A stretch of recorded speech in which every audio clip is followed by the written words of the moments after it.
From its appearance, it seems to be an easy treasure to use. With that thought, he placed it against his own chest. The Heart of Hope remained still, without any reaction. He continued to ponder quietly. Seems like it's not for humans, but against mutant beasts. Right at that moment, another notification resounded from the God and Devil system. You have already completed the mission to survive. The gates of hell will thus open. The gate of hell leading to Earth has opened, while the gate of hell connecting the third world to Earth will open in 4 months' time. Please head back to Earth to make your preparations.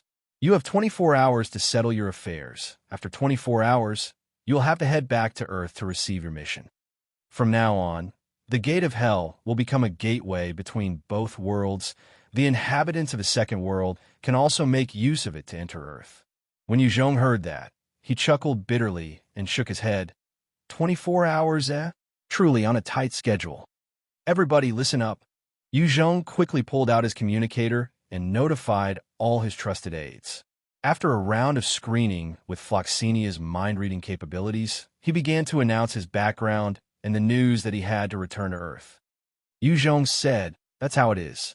After I leave, I'll leave everything here to Luo Chun, Jess Floxinia, Han Xiong, Sunlan Lan Malay, Jung, Yinhe, all of you. Make your preparations and find the suitable gates of hell to enter Earth. I think that they will appear very soon on this second world. They should be easy to find." Yes, the upper echelon of Jung's subordinates all nodded slightly. After the meeting was dismissed, Floxinia pulled on Jung's sleeves and spoke pitifully. "Can I go with you? I don't want to leave you, brother Jung." He ruffled her hair and rejected her. "No, Floxinia. They need you here. Furthermore, I have no idea where I'll end up when I go through the gate of hell. If I were to appear in a dangerous place, it would be troublesome if even I can't protect you.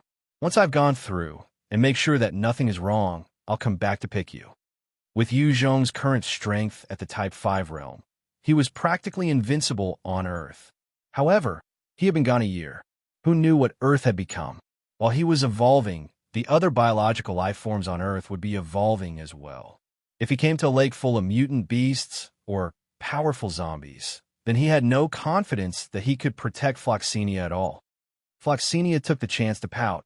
"Fine, but, brother Jung, while I'm staying here obediently to root out those spies, once I go over, you must keep me company for a few days. Promise."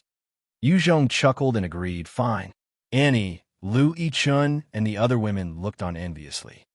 After promising Floxinia, Jung stood up to walk outside. As he passed through the city gate of Ghost City, he caught sight of 2 mech fighters. Suddenly, a thought struck him, and he took out the Heart of Hope and placed it against the chest of one of the mech fighters. The moment the Heart of Hope touched the mech fighter, there was a bright flash of light, and a number of strange engravings came out of the sphere, entering the body of the mech fighter before the entire sphere penetrated it mysteriously. When the Heart of Hope was embedded in the heart of the mech fighter, the eyes of the mech fighter flashed. As though it came alive, it walked up to Jung, getting down on one knee while replying, "Hello, Master. I am the Heart of Hope." Jung glanced at it curiously. "Heart of Hope, what's your ability?" In response, "I have the ability to greatly strengthen any mechanical life form. I can be inserted into any robots, becoming their hearts, and causing them to become stronger. The highest capacity I can pump out would be 500% of the original robot's fighting capabilities. Depending on the strength of the host robot, I can channel even more power. The stronger the robotic form, the more devastating my attacks. If you were piloting a mech, I can absorb the energy that you release to transform the mech fighter to become stronger as well." Jung then placed his hands on the chest of the mech fighter. "All right, I got it. Come on out." With a bright flash, the Heart of Hope soared out from the body of the mech fighter, landing back in Jung's hands. After losing the Heart of Hope, the mech fighter also lost its signs of life, just like a dead person. Jung looked at the sphere in his hands expectantly. Seems like it's a treasure to strengthen fighter robots. The frames and damage can become stronger. Right now, the strongest robot I have is a Reaper. Who knows just how strong it can be with the Heart of Hope installed? Chapter 932, Korea. Chapter 932, Korea. Jung did not place the heart of hope into the Reaper. Instead, he kept it back into his storage ring. He wanted to keep this trump card hidden. After keeping it, he came to the gate of hell and stepped right through it. The moment Jung entered the gate of hell, it closed shut, and the space around it contorted and twisted before the gate of hell disappeared. Back on Earth, inside a city, the gate of hell suddenly appeared. When it opened, Jung walked out. As he stepped out, the gate closed shut and disappeared in a blinding fashion. Where is this? Jung took a look at the surroundings, discovering that he was in the midst of a zombie-infested city center. Masses of zombies in tattered clothes and emitting foul, rotting smells, running over in a frenzy to bite him. Jung pulled out his black tooth blade, swinging it casually, and the zombies were all turned into slices. He was already at the peak Type 5 realm, with the strength of an entire regiment by himself. On Earth, other than the nuclear bombs, cloud bombs, or dense missiles, few weapons could actually hurt him. He was already slowly on the path to an invincible state. These zombies have evolved quickly. They're all actually at level 10. In exchanging moves with these zombies, Jung discovered that they had actually evolved to level 10. They were different from ordinary zombies, as their movements were no longer slow. Instead, they were on par with humans, and their bones were harder, more so than a normal person. At the initial onset of the apocalypse, all the zombies had brittle bones due to the invasion of the virus. Even an ordinary person could smash their heads easily with a wooden bat. However, now that their bones have evolved to become tougher, if an ordinary person were to use the wooden bat to attack them, he or she would likely die. Jung looked at those agile zombies and frowned. This is going to be troublesome. In the past, their main weakness had been their slow movements. It was easy to exploit this to fight against them. At their current level, if they were to gather into a horde, the threat level would be more than 10 times as dangerous than in the past. Jung was extremely worried about his subordinates and women back in China. Inside the city, although there were numerous evolved zombies hidden, to Jung, they were ant-like existences right now. He casually slaughtered them while checking out the surroundings. It seems like this is Korea. He looked around and noticed a few shops with Hangul. As Luwen's private tutor, he had watched some dramas together with her and seen such texts. However, he could not read them. Jung continued to slaughter along the way, arriving in front of a supermarket. There were 6 corpses strewn across the ground, and the blood had not even dried. 2 giant L3s were grabbing a body each to munch on them, with bloody meat spurting out of their mouths. It was a gruesome sight. Evidently, someone had set their sights on the supermarket earlier, but were torn apart by these creatures. The 2 L3s could sense the scent of a human in Jung and flung the corpses in their hands away, walking towards Jung in great strides. They reached out with their large claws to grab him. These 2 L3s were over 3 m tall, each of them demon-like. After an entire year of evolution, their speed was already much faster than their past existences, reaching the level of an S2. It would be incredibly difficult for an ordinary evolver to deal with them. Jung waved the black tooth blade casually and sliced them up before walking into the supermarket. Are these imported food? Let's take some back for Qing Wu and the rest. When he entered, he began to look for those dried goods that had not expired yet. Most of the convenience food in China was publicly known to be rubbish, unfit even for the mongrels on the street. Jung had long since wanted to try some of the food from overseas, and he knew that the ladies back in China would like it if he brought some back. At a tall 4-story bungalow about dozens of meters away from the market, 6 men and 2 women saw how Jung slaughtered his path through the zombies and entered the supermarket. They were filled with shock. One of the men, of about 27 years with dyed yellow hair, ear and nose piercings, exclaimed, "So powerful!" Those L3s were actually sliced apart by him in one move. He must be an evolver. Another young man with a sallow look and multiple bruises on him asked timidly, "Hyo Kyung-hyung, shall we ask him for help?" The moment those words fell, everyone turned silent. Their food reserves were already depleted.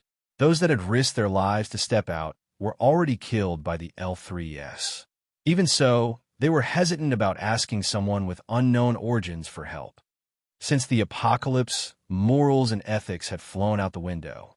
If not careful, they might end up as slaves or worse, food. 2 years had passed, and with the invasion of nature, there was lesser food each day. Many factions had resorted to cannibalism in order to survive. Choi Hyo-kyung shot a glance at the two women beside who were skinny, but still beautiful at a closer look. Of course, we have to ask him for help. Get Jung-eun and Chae-young to sleep with him for a few nights, in exchange for some food. He can kill his way through those zombies easily. He must be a powerful expert. Such an expert would not care about our valuables. Just like how those rich people do not care about the pennies in a beggar's bowl. The two women beside Choi Hyo-kyung were called Jo Young-eun and Park Chae-young, and they were model-like beauties before the apocalypse. During the 2 years since the apocalypse, those women that could stay with men were either beauties, strong, or they had some use to them. Those without use had died miserably. When the two girls heard those words, there was no anger in their eyes. Instead, there was a flicker of hope. They had grown used to selling their bodies for money, food, and even shelter. As long as they could eat their fill, they did not mind selling their bodies. Right at this time, the bald, middle-aged man in the group shot Jo Young-eun a lewd glance, speaking to another handsome young man. Wait a minute, Choi Young-won. Let me fuck Jo Young-eun once. I'm not had her yet. Since you want to send her to that man anyway, let me have my way with her first. She's a slut anyway. There's no difference, right? Why get the rations? I'll give you half. Choi Young-won was Jo Young-eun's boyfriend. Before the apocalypse, he had found out that his girlfriend had been soliciting sex for money, and when he found out, he beat her in a fit of rage. Both parties had not yet broken up when the apocalypse suddenly occurred. During then, he had saved her, but he bore the hatred for her shamelessness, and during their escape, he had been betrayed once by her. Since then, he had no qualms selling her body in exchange for food. You want to fuck this bitch? Choi Young-won grabbed Jo Young-eun's hair and pulled harshly. Her face contorted in pain as tears threatened to fall. However, she did not dare to retaliate. It was a pitiful sight. Choi Young-won turned to the bald lecher. Park Young-e, 1 gene of rice. If you can take it out, this bitch is yours to fuck. Do you have it? Park Young-e was enraged. 1 gene of rice. That bitch is worth 1 gene of rice. Do you think her pussy is made out of gold? When I fucked Park Chae-young, I only had to pay half a packet of ramen. Jo Young-eun's expression was miserable. Her tears kept falling. Before the apocalypse, she led a good life, and many officials wanted her, paying her $1 million each time. Now, she was barely worth a gene of rice. It was truly a cruel twist of fate. Choi Young-won spoke coldly. If you can't take it out, shut the hell up, damn baldy. Park Young-e became enraged, his heart filled with venomous thoughts, but he suppressed them. After that little squabble, Choi Hyo-kyung and the rest quickly pulled out a piece of a banner, writing SOS on it. Yu Jung swept the supermarket clean of items before exiting. The moment he stepped out, the group of Koreans started to wave the banner frantically, looking at him with desperation. Yu Jung caught sight of a huge banner. Strip!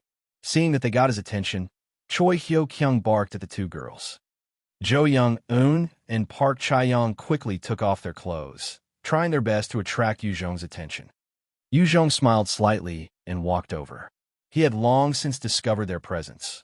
After all, the senses of a Type 5 divine warrior could not be underestimated. He needed the human contact, and to gain some intel. Chapter 9:33, Gathering Point. Chapter 9:33, Gathering Point. Yu Jung casually slaughtered the zombies along the way, arriving in front of the bungalow. With a light jump, he managed to leap up to the 4th story, appearing in front of them. Seeing how they managed such a feat, Choi Hyo-kyung and the rest were all wide-eyed with shock. Amazing. He's practically superhuman. They were all frogs in a well and had not seen true experts in these 2 years. Yu Zhong's jump of over dozens of meters far surpassed what the record was before the apocalypse. They were naturally shocked. Yu Zhong swept a gaze across them. Who knows how to speak Chinese? Chinese! The Koreans felt their hearts turn cold. There had been a long-standing dislike between both countries, and knowing that this Superman in front of them was Chinese, they felt despair. No?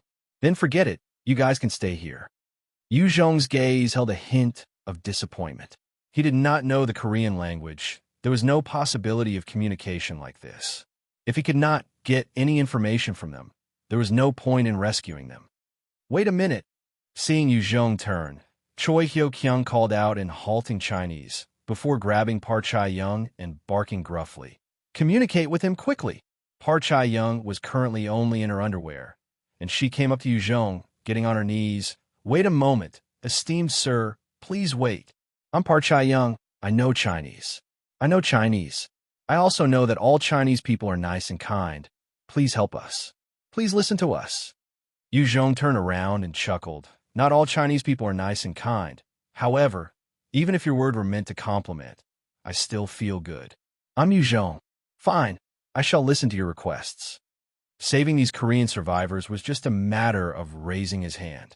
Park Chae-young had put herself down and spoke respectfully. Thus, Yu Zhong did not mind listening.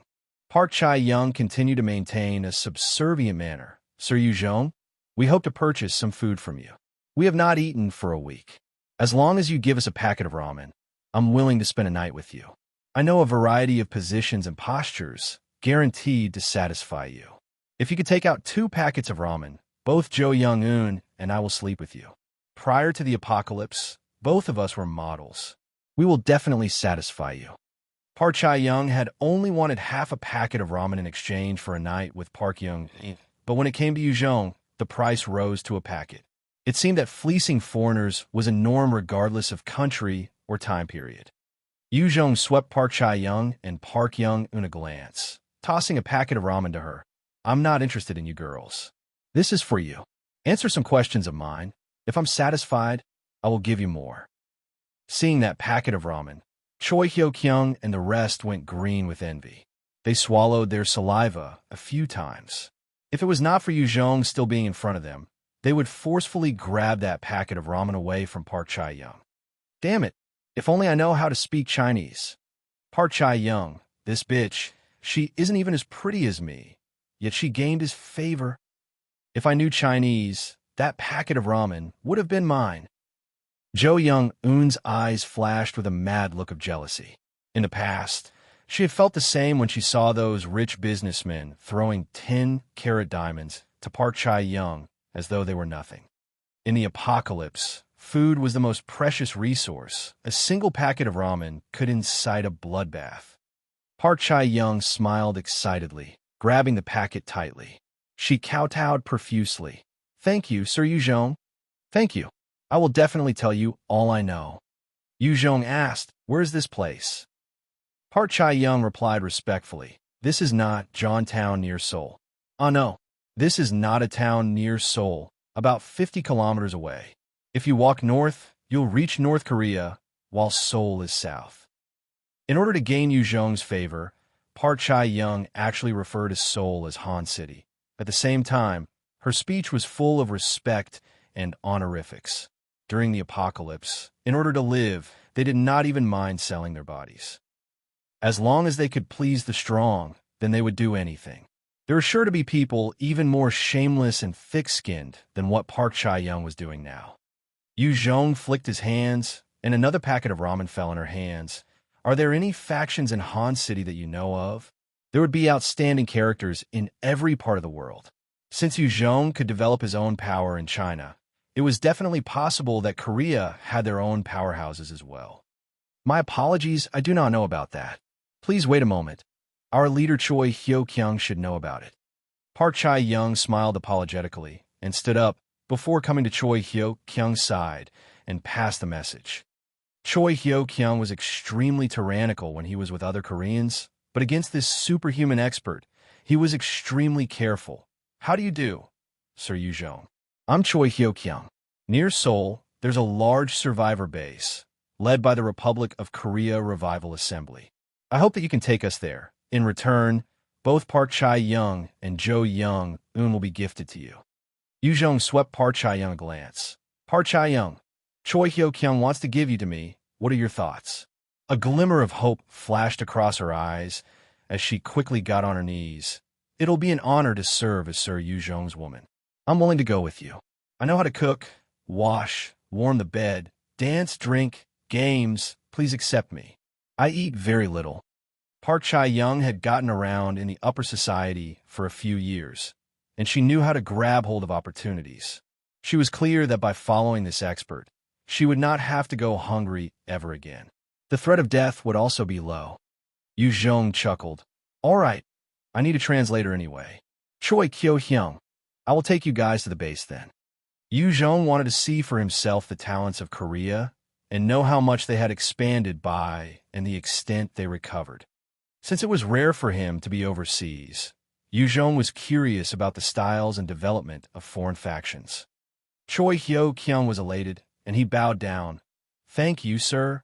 Yu Jong then slaughtered his way through town and found a bus that had not yet disintegrated.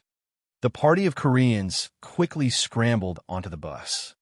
The group then proceeded to rumble along the way towards Seoul. Choi Hyo-kyung looked at the shaking bus and had a look of worry. Sir Yu Jong, this bus might not be able to withstand the zombie hordes. The rest of the group also looked towards Yu Jong nervously. In the midst of those zombie hordes, there were numerous L2S that could tear apart buses after their evolution. The moment this ordinary bus entered a horde of them, they would be defenseless. Don't worry, I got it covered. White Bones kill them all. Yu Jong swept a gaze across the zombies, and with a thought, White Bones appeared out of thin air, its hands wielding a large bone axe, and it charged straight into the horde of zombies. Soon, countless zombies' parts splattered everywhere, clearing a path ahead for the bus. Fearsome. This Chinese is really too powerful.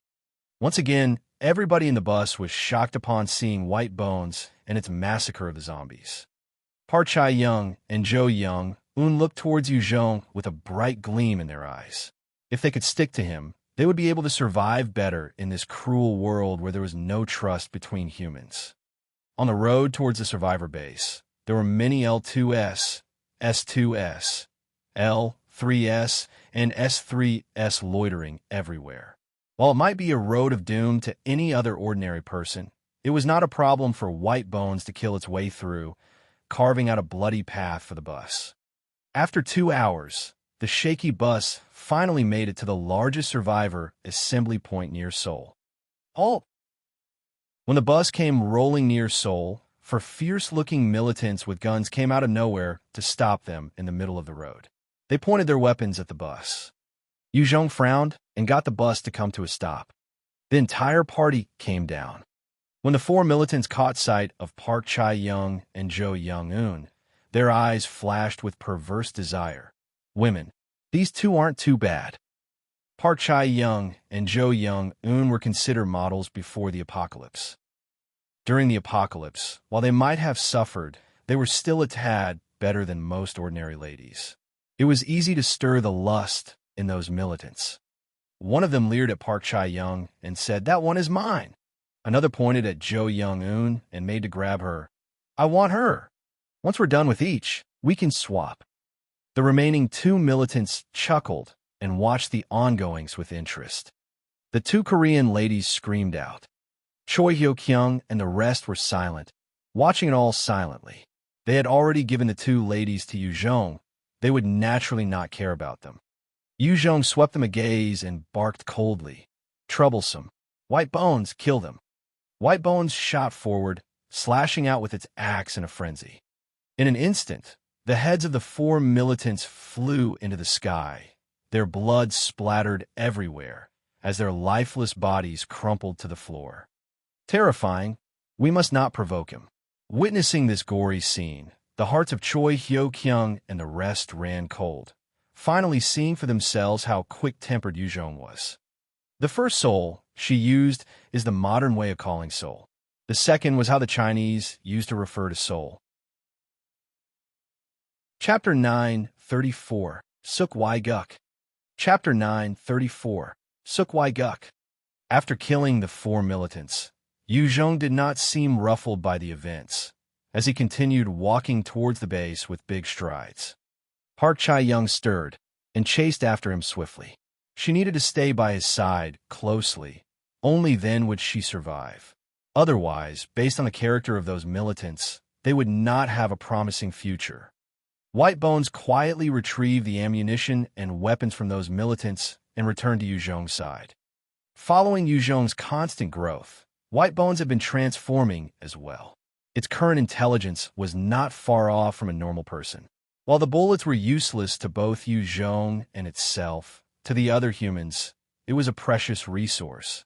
Choi Hyo-kyung spoke up, "What do we do? That Chinese is too ferocious." He actually killed without saying anything.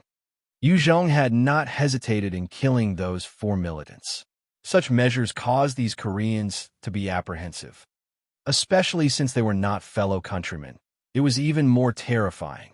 After all, in this cruel apocalypse, there were cases of fathers, mothers, sons, and daughters even betraying or backstabbing one another. Choi Seo-jin's eyes flashed with a glint as he made a decision. Follow after him. We'll act according to the situation. If Choi Hyo-kyung and the rest were to stay outside, a single zombie could kill them all. Only by entering the base would they be able to band together with other humans and live on. The rest exchanged helpless gazes before following with wary hearts. Jung came in front of the base and swept a glance, noticing that the city wall was about 9 m high. There were 5 heavy machine guns installed atop the wall, with 8 soldiers standing guard. Jung's slaughter of the 4 militants had been seen by those soldiers, and they raised their weapons to fire at him. The bullets rained down on Jung. The moment the gunshots rang out, Park Chae-young screamed and got down on the ground. White Bones, who had been standing beside, waved a large bone axe in a whirlwind manner, deflecting all the bullets away. Not a single one managed to hit him. I've truly become strong. Jung stared at the incoming bullets and felt invigorated. With his current Type 5 Divine Warrior strength, he could grab the bullets with his bare hands. It was a realm he could not have imagined back when he was in the initial Type 3 realm. Evolver. He's a super evolver. Quick, notify the boss. He's an evolver. We're not his match. Seeing White Bones easily deflecting the bullets, all the soldiers panicked and began to shout. The concept of a super evolver was basically invincible to these ordinary humans. Only other enhancers, evolvers, or armies with advanced technologies could face them. Amidst the panicked shouts and screams, Jung pulled out a rifle and began to shoot in controlled bursts. The heads of the 8 guards instantly burst apart. The moment they died, the other guards panicked and began to run out of their covers, further into the base. A super evolver who could not be injured by bullets or blades was not an existence ordinary humans could deal with. They did not have a suicidal mindset nor willpower. These ordinary people were simply too weak in their combat strength. Jung looked at the fleeing humans and frowned. Strange, why is their combat strength so weak? How did they manage to recapture Seoul? He had to utilize a nuclear bomb back when he was trying to conquer China's capital. He had even deployed all his forces, pushing all logistics and support into the battle. Seoul was a large capital with a dense population. It should have been hard to conquer. Jung could not understand why these weak militants were able to capture Seoul. A name suddenly popped up in his mind. Don't tell me. The Kingdom of God? On Earth, only the Kingdom of God could possibly have lent their troops to help a weak faction take over their capitals. Even Jung had not been able to do it prior to entering the Second World. When he stepped into the survivor base, he could see panicking people everywhere, hiding in their rooms and homes, assessing him cautiously. At a street in the distance, a burly man full of muscles and a hideous expression was walking over in black suits. He was exuding an aura of an unshakable tower, leading 30 other men in similar black suits, as though they were in an underground triad. However, they were all wielding mutant beast claws fashioned into blades as weapons. This burly man stared fixedly at Jung, his muscles taut as he asked, "I'm Seok Wi Guk. Who are you? Why did you come here and kill our men?" Pyongyang quickly translated the words to Jung. Jung responded, "I'm Jung. It's getting late. I wanted to come in to rest for a night. Your men attacked me first. I retaliated in self-defense." Chinese. Hearing Jung's Chinese, the faces of Seok Wi Guk and the 30 bodyguards fell. Some of them began to exude killing intent, pulling out their weapons. Seok Wi Guk's eyes flashed and he barked, "Stop! Don't move! Keep your weapons." The dozens of bodyguards kept their weapons unwillingly, staring at Jung coldly, as though there was some irreconcilable enmity. Jung took note of these little details, but his face remained impassive. Seems like they're not friendly to the Chinese. Seok Wi Guk then put on a warm expression as he invited Jung with a smile. "So it's a friend from China. Please come with me. Let me host you properly and feel the passion and hospitality of us Koreans." Jung replied indifferently, "Fine. Please." Under Seok Wi Guk's lead, Jung and his party came to a villa that had a single door and garden. The moment they entered the living room, Seok Wi Guk clapped his hands lightly, and a number of serving maids dressed in light, see-through clothing entered. He took one of the beautiful maids into his arms, running his hands all over her body, while he smiled at Jung. "Jung, feel free to choose any that you like. Their skills are decent and beautiful as well. I can guarantee that you will be satisfied." Jung swept a glance and noted that they were truly beautiful and fair. They were clean and considered rare beauties in this apocalypse. Compared to Park Chae-young and Jo Young-eun, they were incredibly good-looking. Park Chae-young looked at these girls with a hint of envy. Her beauty prior to the apocalypse was comparable to them, but her current situation was vastly different. Jung waved his hands to dismiss the ladies that crowded around him and spoke directly. "I'm not interested. Seok Wi Guk, tomorrow, I'm intending to enter Han City. I want to know the situation within." "Han City? Seoul?" Seok Wi Guk was taken aback, but recovered quickly. A hint of fury flashed past his eyes, but he suppressed it and replied, "Seoul is currently in turmoil, without multiple factions fighting within. The three strongest factions are the Republic of Korea Revival Assembly, the Republic of Korea, and the United Republic of Korea. The president of the three are Choi Won-wong, Kim Park-chan, and Ju Jun-ho respectively, and they are all super evolvers. They are the future hope of our Korea." When he finished, he then spoke passionately to Jung. "Come, let's dig in. These are specially made from the type 2 mutant black-scaled fish. They're good when fresh. Eat more." Type 2 mutant beasts were difficult for ordinary humans to kill. It was truly not easy for Seok Wi Guk and his men to obtain such meat. Jung reached out to take a few pieces into his mouth. Seok Wi Guk watched this, and his eyes flashed with a hint of glee. However, he continued to push. "Come, come, come. Jung, this is an 83 law fight. It's a good wine. Let's cheers and celebrate our friendship." Jung took up the glass wine when suddenly his features contorted. His hands went limp, and the wine glass dropped to the ground. His body crumpled over the table. There was a look of shock on his face as he gritted his teeth to ask, "You've poisoned the food. Why? Why?" Seok Wi Guk saw Jung's state, and his expression finally became sinister. "Ha ha! Jung, you pathetic fool. In your Chinese sayings, I believe there's one. There's a road to heaven that you did not choose. Instead, you chose to come to hell. I, Seok Wi Guk, hate you Chinese dogs the most. If it wasn't for you guys, our Korea would have accomplished so much. You folks dare to come onto our land and snatch our jobs. You deserve death. Men, bring the women over." When he finished speaking, 6 women were dragged into the hall. There were looks of fear on their faces. Seok Wi Guk pointed at them and laughed savagely. "See this? Those 3 women are lowly bitches from your China. They dared to come over to seduce our Korean men and pollute our pure Korean blood. Damnable bitches." Chapter 935, Killing Seok Wi Guk. Chapter 935, Killing Seok Wi Guk. Seok Wi Guk laughed savagely. These 6 women are mother and daughter pairs, polluting our pure Korean blood. Today, in front of you, a Chinese peak expert, I will fuck them. Ha ha. You Min Hee, crawl over with your daughter. This senior will fuck you to death. One of the mature ladies lost color in her face, getting on her knees as she pleaded, Sir, I'm Korean. I've already been registered in the Korean registry. I'm a Korean. Please let us off. Seok Wi Guk's eyebrows furrowed as he lashed out with a vicious kick, sending her sprawling to the ground. Bitch, I'm not interested anymore. You guys have your fun.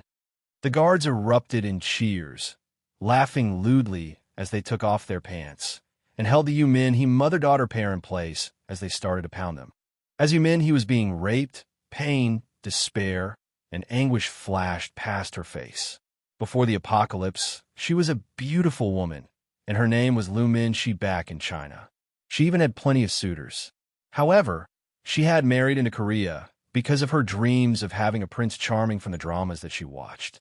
When she came over, she realized that it was not all rainbows and flowers after all. In Korea, while there were those who had no qualms against the Chinese, there were others who were antagonistic towards them. After the world changed, those who were originally from China began to face ostracization, and she had tasted her fair share of cruelty and unfairness. If only I didn't migrate. I'm sorry. If only I didn't give birth to you. In her despair, the already weakened Min Hee began to take her last few breaths. As she passed, her eyes were still looking apologetically at her daughter, who was also being raped. I'm a bitch. I'm a slut. Me, come over, we are 2 shameless bitches. Let's crawl over to Master. Rough. Another lady with an impressive chest and exquisite features got on the ground, revealing a coy expression, aiming to please. She brought her 17-year-old daughter as they crawled over towards Seok Wi Guk. As they crawled, they barked. She just wanted to live on. As for her dignity and pride, she was willing to throw it all away. She had already given up on all those when the apocalypse happened. Seok Wi Guk laughed out maniacally, grabbing Gao Mei's hair like tugging on a leash. Ha ha! See this? You Jung? This is a shameless bitch of your China. They had come to our Korea and dirted our precious blood, giving birth to such a slut. Speak for yourself. Are you a slut? Are you? Gao Mei had a look of pain, with tears streaming down her face. I'm a slut. I'm a bitch. Don't hit me. It hurts. Ha ha ha. Seok Wi Guk became even more excited. Humiliating the fellow countryman of this Chinese expert was pleasurable to him. He wanted to savor Yu Zhong's despair and anguish. Seok Wi Guk turned around and shot a look at the last mother-daughter pair who were huddled together in fear, and leered at them. Zhao Shi, Jung Ri Su, you 2 bitches better get over here as well. This senior wants to fuck the 2 of you. The beautiful Zhao Shi hugged her 16-year-old daughter Jung Ri Su tightly, her face full of rage as she spat. Peh, Seok Wi Guk, you damn beast. Ugly, nationalistic pig of Korea. Risu and I are human beings, not some dogs. You will definitely die a wretched death. Sang Jong will definitely come and save us. When he does, it will be your death. Seok Wi Guk's face twisted in a strange manner as he laughed out excitedly before clapping his hands. Jung Sang Jong? He. Let's hear his opinion then. Bring him in. One fashionably dressed man walked in under the escort of a soldier. He was tall and handsome. Sang Jong Gun. Father. Seeing the middle-aged man, Zhao Shi and Jung Ri Su cried out. Jung Sang Jong came up to Seok Wi Guk with a fawning expression. Seok Wi Guk Nim, you were looking for me. Seok Wi Guk shot him a cold glance. I want to fuck your wife and daughter. Any opinions? Jung Sang Jong had a toady smile, his words sharp and cut the hearts of Zhao Shi and Jung Ri Su. Wife? That woman is just a greedy slut from China who's after my money. The daughter that she gave birth to also has that lowly Chinese blood, contaminating the noble Korean blood in my veins. I've already long since grown sick of them. Seok Wi Guk Nim, go ahead if you want to. I have no objections. Seok Wi Guk laughed out maniacally and sent Gao Mei aside with a kick. Ha ha! Well said. You can have fun with these 2 then. Thank you, sir. Thank you for your generosity, sir. Jung Sang-jong was delighted, and his face wore a perverse smile as he took off his pants. Zhao Shi felt as though something in her heart broke apart. She trembled uncontrollably, cursing Jung Sang-jong. Jung Sang-jong, you beast! You're not human. In response, his face turned ugly as he cursed back. Damn Chinese bitch. I'm a noble Korean. Watch your mouth, otherwise I'll break your face. Two shameless bitches. Seeing his cruel outburst without regard for their familial ties, Zhao Shi and Jung Ri Su started crying tears of despair. Their only family had abandoned them. There was no one left for them to rely on. Seok Wi Guk roared with laughter as he enjoyed the scene. Ha ha, ha ha ha. Bitches, crawl over, otherwise I'll throw you to those refugees and see how they toy with you till your death. Since they're lacking food, who knows, after your deaths, they will eat you up. You can choose to be my bitches, I can feed you guys. Still not crawling, seeking death. His words were like a thunderbolt that struck the two of them, causing further despair and helplessness. They knew full well that he would do what he said. The moment they ended up at the hands of those hungry refugees, they would definitely be raped, killed, and eaten. Is it very funny? Seems like you like to raise humans as dogs. I too like that. You could be my dog then. Crawl over and lick my shoes, Seok Wi Guk. Right at this moment, a cold voice sounded out from behind him. Seok Wi Guk felt his heart run cold, and he snapped his head back. When he saw who it was, he retreated a few steps uncontrollably, his face full of shock. How is this possible? I've administered the spirit confusion grass. It can cause even super evolvers to lose their strength. How is it that you're okay? In front of his eyes, Yu Zhong, who should have been immobile and weak, had stood up. I've already known you guys were off. How the hell would I eat your food? Yu Zhong then spat out a piece of fish meat, wrapped in dark dough chi. Since you're not dead, let me send you on your way. Everybody, attack! Seok Wi Guk's eyes flashed with a savage glint as he waved his hands, and a freezing energy enveloped Yu Zhong. He was a spirit-based evolver, his level 60. This freezing energy was enough to freeze an armored vehicle. The soldiers who were toying with the women also swiftly got up, reaching for their weapons and activating their powers at Yu Zhong without even wearing their pants. Bunch of trash died. There was a gleam in his eyes as he took a step forward, disappearing from his position. He then slapped out at Seok Wi Guk. There was a look of fear and despair in his eyes. Before he could speak, his head was already separated away from his body, smashing into a wall in a shower of blood and meat. After killing Seok Wi Guk, Yu Zhong's fists shot out like meteors, blasting the bodies of the soldiers. His terrifying strength exploded out, and the hearts of the soldiers burst open. In barely a breath, all the experts within the hall had been slaughtered cleanly by Yu Zhong. Strong. He's too strong. Park Chae-young and the other women looked at Yu Zhong with fear and respect. In their eyes, Seok Wi Guk was like a demon, but he had barely lasted a moment in front of Yu Zhong. The might of Yu Zhong was thus etched deep in their heart. Don't kill me. Don't kill me. Please, I'm begging you. I'm a dog. Spare me. Spare me. The arrogant Jung Sang-jong had been frightened to the point that he had pissed his pants. He kneeled on the floor and began kowtowing. This Jung Sang-jong was practically dog's hit. In order to leave, he was willing to do anything. Yu Zhong shot him a disdainful look and took a step forward. He did not mind killing this sort of trash. At this moment, Zhao Shi suddenly spoke in Chinese, "Sir, please, show him mercy," and let him off. Yu Zhong glanced at her with an incredulous look. You're still begging on behalf of this animal. Zhao Shi's eyes flashed with hurt as she gritted her teeth. Sir, he might not be good, but I cannot go against my morals. He is the father of my daughter, and I don't want him to die in front of his child. Chapter 936. Beautiful Jung Ri Su. Chapter 936. Beautiful Jung Ri Su. Foolish woman, since you've asked for it, I shall spare his life. Just don't regret it in the future. He then swept a cold glance at Jung Sang-jong. Still not scramming? The spineless coward quickly scrambled out. Yes. Yes. Yes. I'm running right now, right now. Zhaoxi held her daughter's hands and came up to Yu Zhong. Thank you, sir. I have another presumptuous request to ask of you. I hope that you will agree. Yu Zhong waved his hands and pulled out an assault rifle and 5 magazines out to throw to them. Since you know it's presumptuous, don't ask. I won't promise you anything. Since you still have your backbone, take this gift. Zhaoxi's performance had shown that she still held on to her pride and dignity. Although Yu Zhong was not exactly fond of those countrymen that married out, on account that she stood up for herself, he was willing to provide them with an insurance. A single rifle and 5 magazines were decent assets in this world. In terms of exchange, they could be used to change for rations that might last for a few months.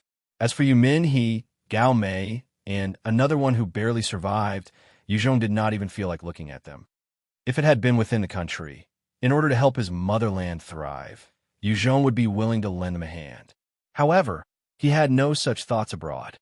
Zhaoxi heard that tone, and her eyes dimmed slightly. She had wanted to ask him to protect her and her daughter on their way out. However, it seemed that he already knew what she wanted to ask, and her words were stuck in her throat.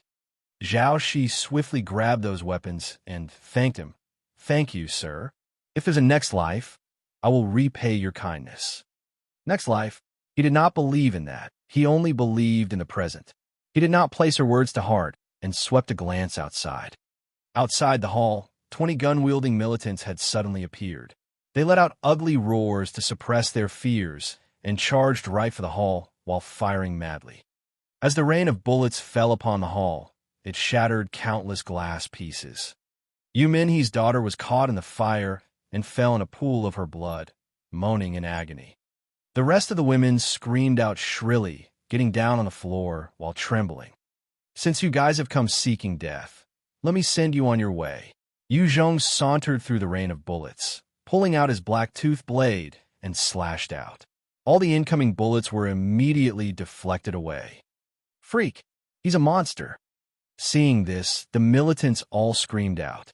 A human speed that was faster than bullets and could deflect them was way beyond their understanding. Don't be afraid. Use our hand grenades. Blast him to death. One militant screamed out frantically as he pulled out a grenade. In a flash of the blade, the militant's head soared through the sky, with fresh blood spurting everywhere. Yu Zhong's figure had already appeared in place of the militant. Retreat! Help! When the militants saw how Yu Zhong disappeared and reappeared mysteriously, their eyes flashed with fear and despair, quickly turning around to flee for their lives. Yu Zhong's gaze was cold. With a single step, he disappeared from his location.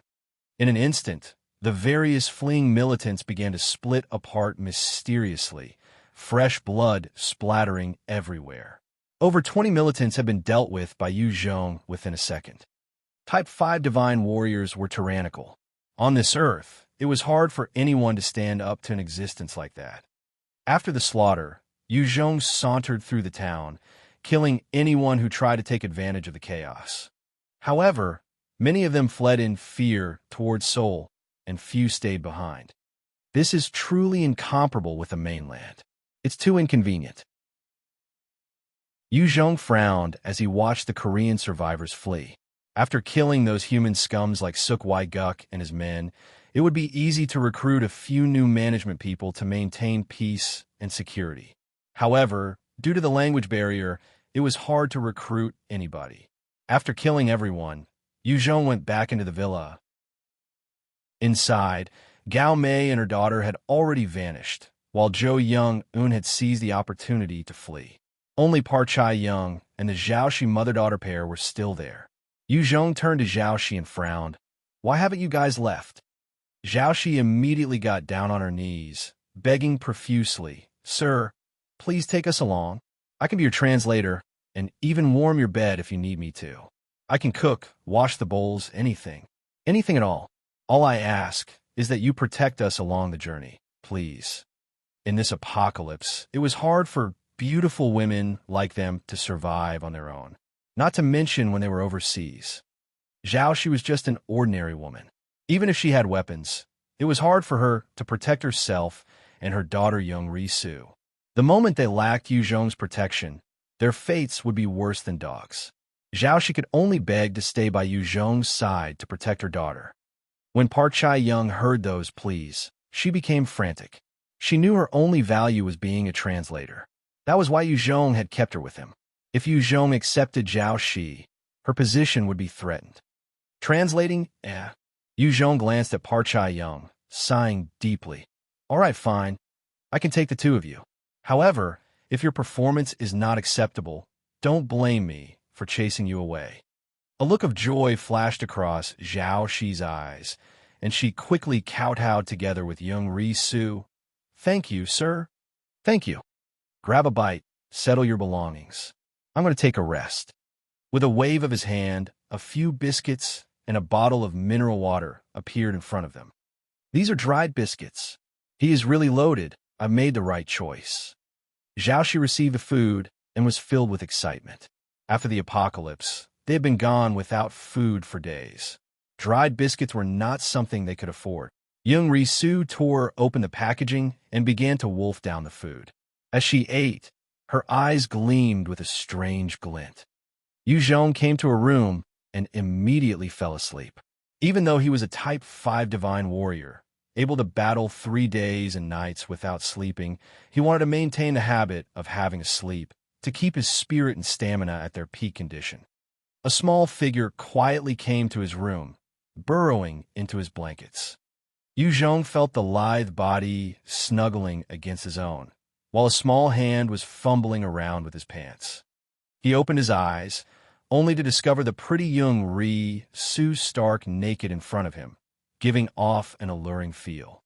Jung Ri-soo was slightly embarrassed. However, she spoke with broken Chinese. Uncle, I'm Jung Ri-soo. I like you, and I want to be your woman. Let's do it. After that, she directly lowered her head to kiss him deeply on the lips, her tongue flicking around in his mouth. He felt the youthful energy from this beautiful Korean teen and responded passionately. Soon, when their lips parted, there was a deep flush on her face, as well as her fair skin. Jung Ri-soo flicked her long, black hair back, smiling shyly, before lowering her head to Yu Zhong's ear and spoke in an incredibly charming voice. Uncle, I know you Chinese men like virgins. I'm a virgin. Furthermore, I was the school belle in the past, and many handsome men have tried chasing me, but I've ignored them. I only like you. I'm all natural too, never done any surgery before. Come and take me. I'll be your lovable slave and a little bitch. Yu Zhong cupped her cheek gently and chuckled. You little minx, you dare to try and seduce me? Let me see how charming you can get then. Jung Ri-soo smiled back coyishly, before diving back under the cover. Pulling her hair back, she lowered her head towards his member. Inside the room, it was springtime for the two of them, accompanied by loud moans. That was Ri-soo. Outside the room, Zhao Shi heard the sounds, and her eyes flashed with a complicated look. I guess it's fine then. Like this, our safety is assured. He doesn't seem to be an evil person. But what if he wants me to sleep with him too? What should I do? Soon, Park Chae-young also came to the room and listened to the passionate moans inside with envy. If only it were me inside. With him protecting me, I can live a better life. Chapter 9:37 Mechanical Enhancement. Chapter 9:37 Mechanical Enhancement. After the storm had passed, Jung Ri-soo laid in Yu Zhong's embrace like a docile lamb.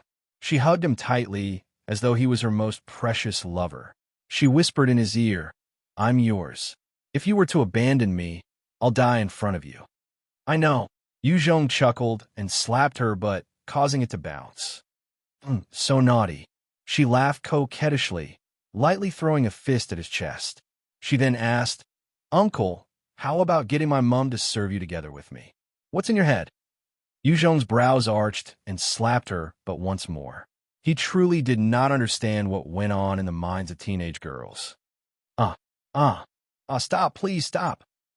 Her face flushed red as she let out moans that could cause hearts to race, having an expression as though she enjoyed it.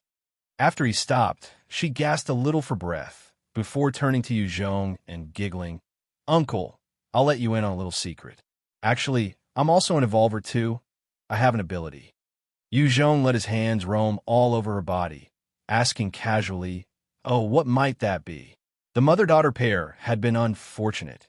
Captured by Seok Wi Guk and his bunch of cronies, it was likely that her ability was not anything spectacular. As a Type 5 Divine Warrior, Jung had seen his fair share of abilities. Other than Floxinia's mind-reading ability, or any of those mysterious skills, he did not really care about the other skills. Jung Ri-Su declared confidently, "My ability is called Mechanical Enhancement. It can help any current mechanical construct become stronger. A handgun, under my ability, can be evolved into a revolver, and bullets that have been evolved can destroy even a small vehicle." "Oh, so powerful. Enhance something. Let me see." Jung was excited when he heard it. With a flick of his hand, he pulled out a handgun and 2 bullets from a storage ring and handed it to Jung Ri-Su. Jung Ri-Su took the gun, and her eyes focused while her hands glowed with a white light. When the handgun was enveloped by the light, it began to transform, and the muzzle actually changed into a 25mm revolver that could store 6 rounds. After that enhancement, her body was slick with perspiration. It was apparent that the skill consumed a lot of her stamina, and she was gasping for breath. She frowned slightly, as she did not want to disappoint Jung. Gritting her teeth, she continued to channel her ability onto the 2 bullets, transforming them. After the evolution was complete, she handed them to Jung. "It's done." Jung loaded the bullets and fired once at the wall. When the enhanced bullet slammed into the wall, it directly caused a large hole. He was filled with joy, and he lowered his head to kiss her pale face. "Ri-Su, well done. Your ability is amazing." Jung Ri-Su's ability was extremely useful to Jung. She was also excited and smiled brightly. Jung then handed her an evolving liquid. "This is an evolving liquid. Upon consuming it, you can raise your strength." She nodded gently, and before consuming it in one gulp. Jung Ri-Su was a smart girl that knew how to play her cards. She knew that right now, she and her mother could only rely on Jung. Should they be abandoned, their fates would be cruel. Therefore, she wanted to make Jung happy. Inside Seoul, within a lavish nightclub where the lights were bright and the music was loud, many beautiful women were dancing on poles, doing stripteases and other provocative dances. Inside the nightclub, there was a VIP box where a burly man in a suit, with a weathered face, held a glass of wine in his hands, while 2 sexy beauties sat on either side of him. Behind him were many other men in dark glasses and black suits as well. This coarse-looking middle-aged man looked at Park Young, kneeling in front of him, speaking coldly. "You said that there's a Chinese superhuman that can stop bullets." Park Young nodded profusely and stammered, "Yes. President, that man is called Jung. He can stop bullets. He also has a subordinate who could do the same." This man in front of Park Young, he was called Choi Won-Wong, the president of the Republic of Korea Revival Assembly. He was also a triple attribute evolver, his level 83. Choi Won-Wong stared coldly and disdainfully at Park Young-e before waving his hands. "All right, you're dismissed." He nodded and bowed before leaving. "Yes, yes." As he left, he cursed under his breath. "Humph, damn Chinese dog, Jung. You dare to steal my woman and not give me food? I will not let you off easily." Choi Won-Wong hates Chinese people the most. This time you're dead. After Park Young-e left, Choi Won-Wong shook the wine glass in his hands before suddenly asking, "And in Pyo, are you able to stop bullets?" Another burly man, whose hair was dyed red, fell silent before replying with a fierce glint, "No, I can't stop bullets. But I can kill those evolvers who can stop bullets." And in Pyo was one of the strongest evolvers under Choi Won-Wong, a super evolver of level 80, his combat ability terrifying beyond measure. Choi Won-Wong's eyes flashed with a powerful killing intent, You go take the Black Wind Guards to kill that Chinese evolver. They dare to saunter around our Korea, simply seeking death. Choi Won-Wong's father had died in the war, and thus, he had been an extremist of the right wing. After the apocalypse, he had relied on his strength and nationalistic views to gather a bunch of people and form the Republic of Korea Revival Assembly. Yes, and Inpyo quickly went away. All Chinese dogs are to die. A vicious glint passed in his eyes before he grabbed one of the beautiful ladies and tore off her clothes, biting down on her neck. Early the next morning, Jung took out a Reaper on the field and spoke to Jung Ri-Soo. Try enhancing this mech. Jung Ri-Soo took a look at that mysterious and powerful robot, her eyes filled with shock. Amazing. What a beautiful set of armor. I've only ever seen such robots in the comics. Uncle, how did you get this? The Reaper technology was something that Earth's technology still could not match. Thus, its appearance would naturally shock people. Yu Zhong replied, "You don't have to care about that. Try enhancing it." "Sure, let me try and test my new strength." After consuming the evolving liquid, as well as some blood honey from the third world, while her level had only increased by 1, under the nourishment of the blood honey, her physique and constitution had become incredibly powerful. In terms of endurance, she was like a Type 2 Divine Warrior, while her spirit was equivalent to a Type 3 Divine Warrior. She had truly become strong. Of course, using those treasures, her combat ability was still weak. An ordinary soldier with a rifle could still take her out. She came in front of the Reaper, placing both hands on its frame, and a powerful white light enveloped the Reaper. The Reaper then began to evolve, as countless parts change amidst cracking sounds. It became even more advanced and sci-fi looking. The energy converter was also upgraded as well, becoming even more streamlined. What used to be a fraction of energy being converted in a breath's time became 10 parts. The entire mech was becoming stronger. As Yu Zhong watched it evolve, his eyes shone with a heated gaze. What a treasure, a true treasure. This time, I've picked up a treasure. Once it finishes evolving and I equip the Heart of Hope, I should be able to take on a Type 6 expert with it. I should be considered invincible on Earth by then. Who's there? Suddenly, with a thought, Yu Zhong turned around, his gaze sweeping, and noticed 30 men in black suits running towards him with various weapons. One of them was holding an RPG, which he aimed at Jung Ri-Soo and fired.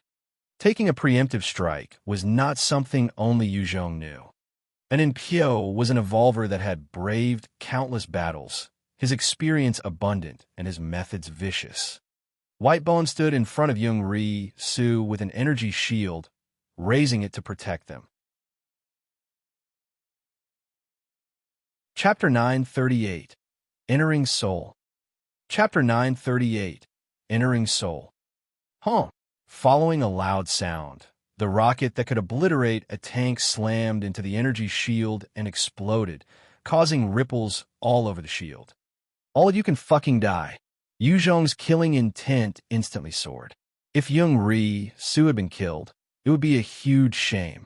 A Type 5 expert that could not even protect his woman was no different from trash.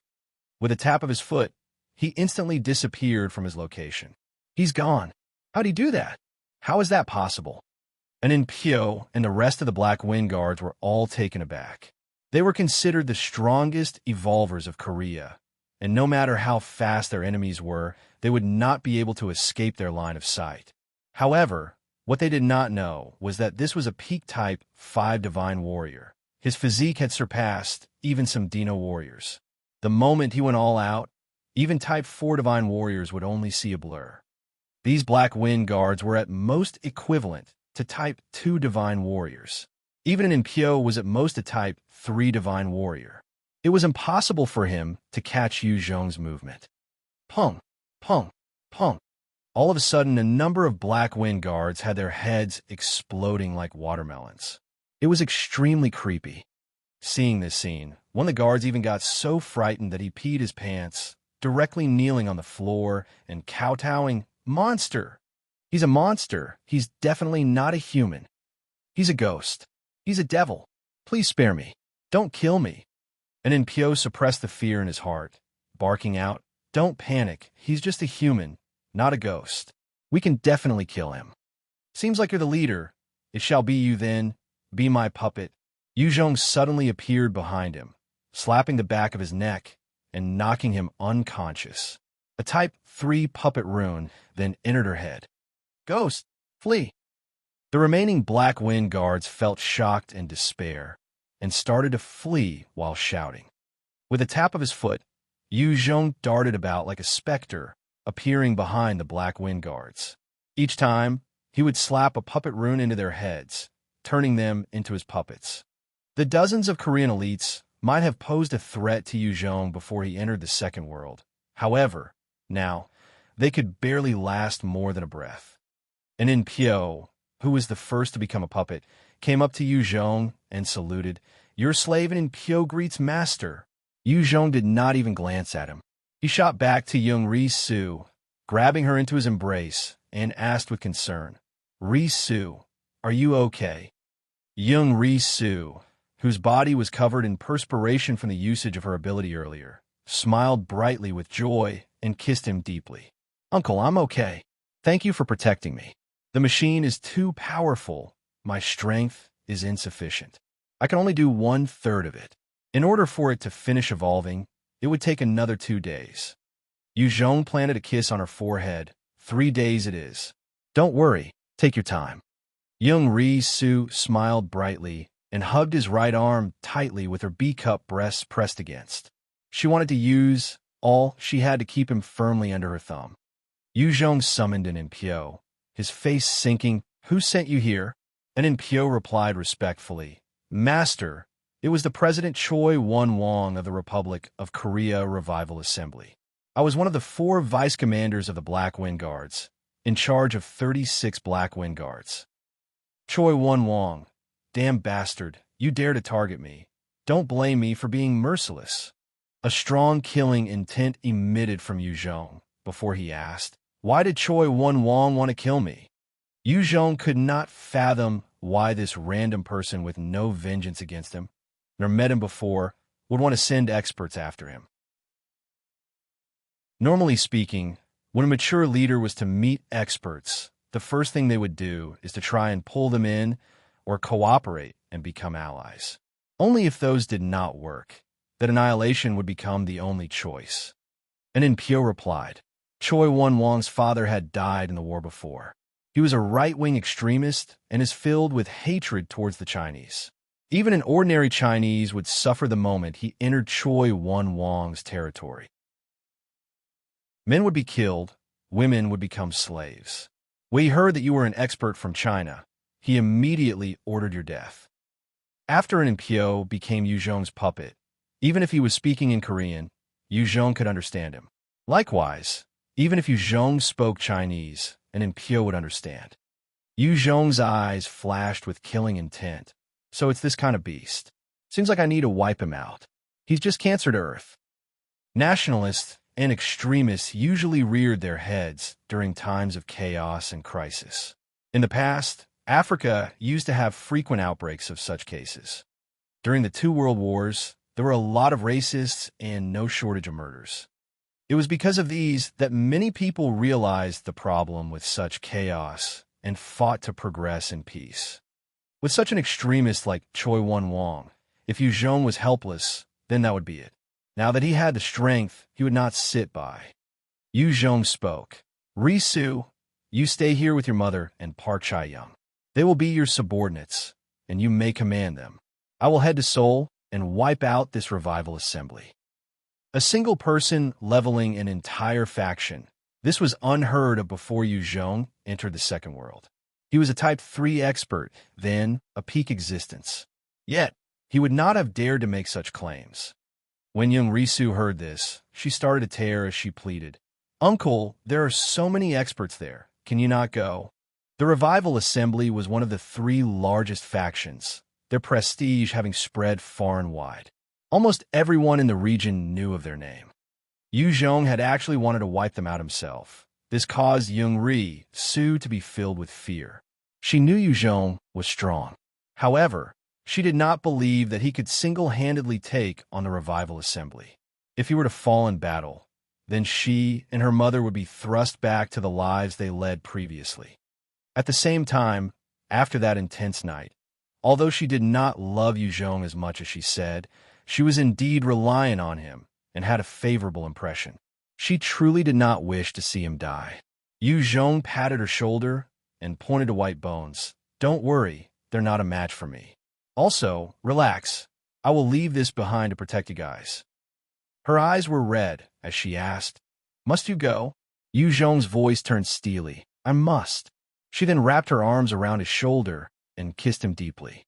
After their lips parted, she spoke, "Promise me that you'll come back alive." "Fine, I promise." Jung chuckled and ordered, "And in Pyo, take me to Seoul's Revival Assembly." "Yes." And in Pyo responded respectfully, before following Jung behind, and they headed for Seoul. Inside Seoul, a high-tech motorcycle that had not been seen before on Earth was rolling along the road. "Halt, who are you?" At a gate, 8 soldiers suddenly came to obstruct the laser-enhanced motorcycle. "Become my puppets." Jung got down from the motorcycle and suddenly disappeared.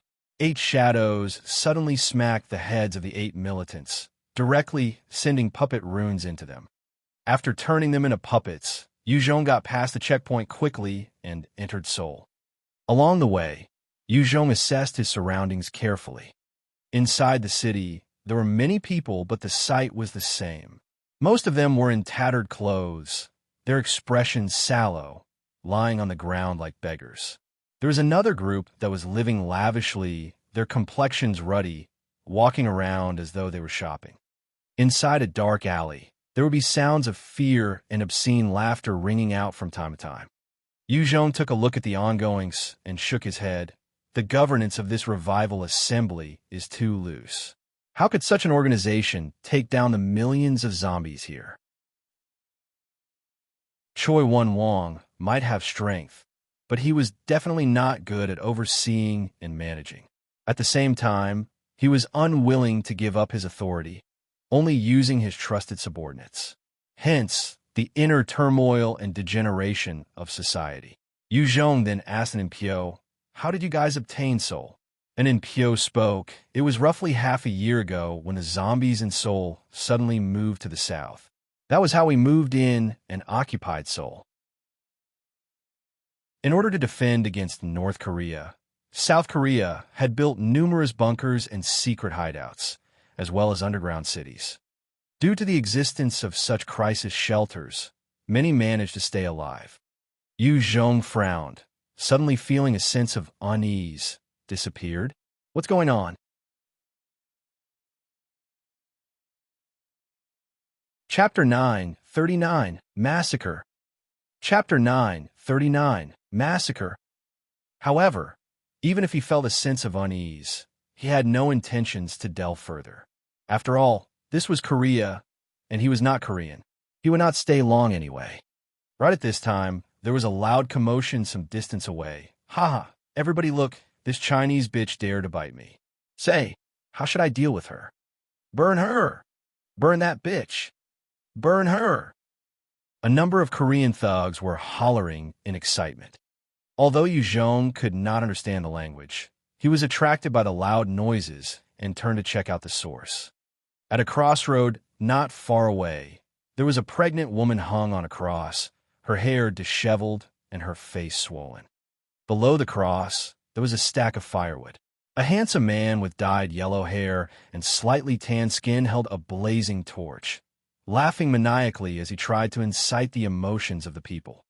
All around him, there were many young men and women with manic expressions as well, calling out for the death and blood of the pregnant women.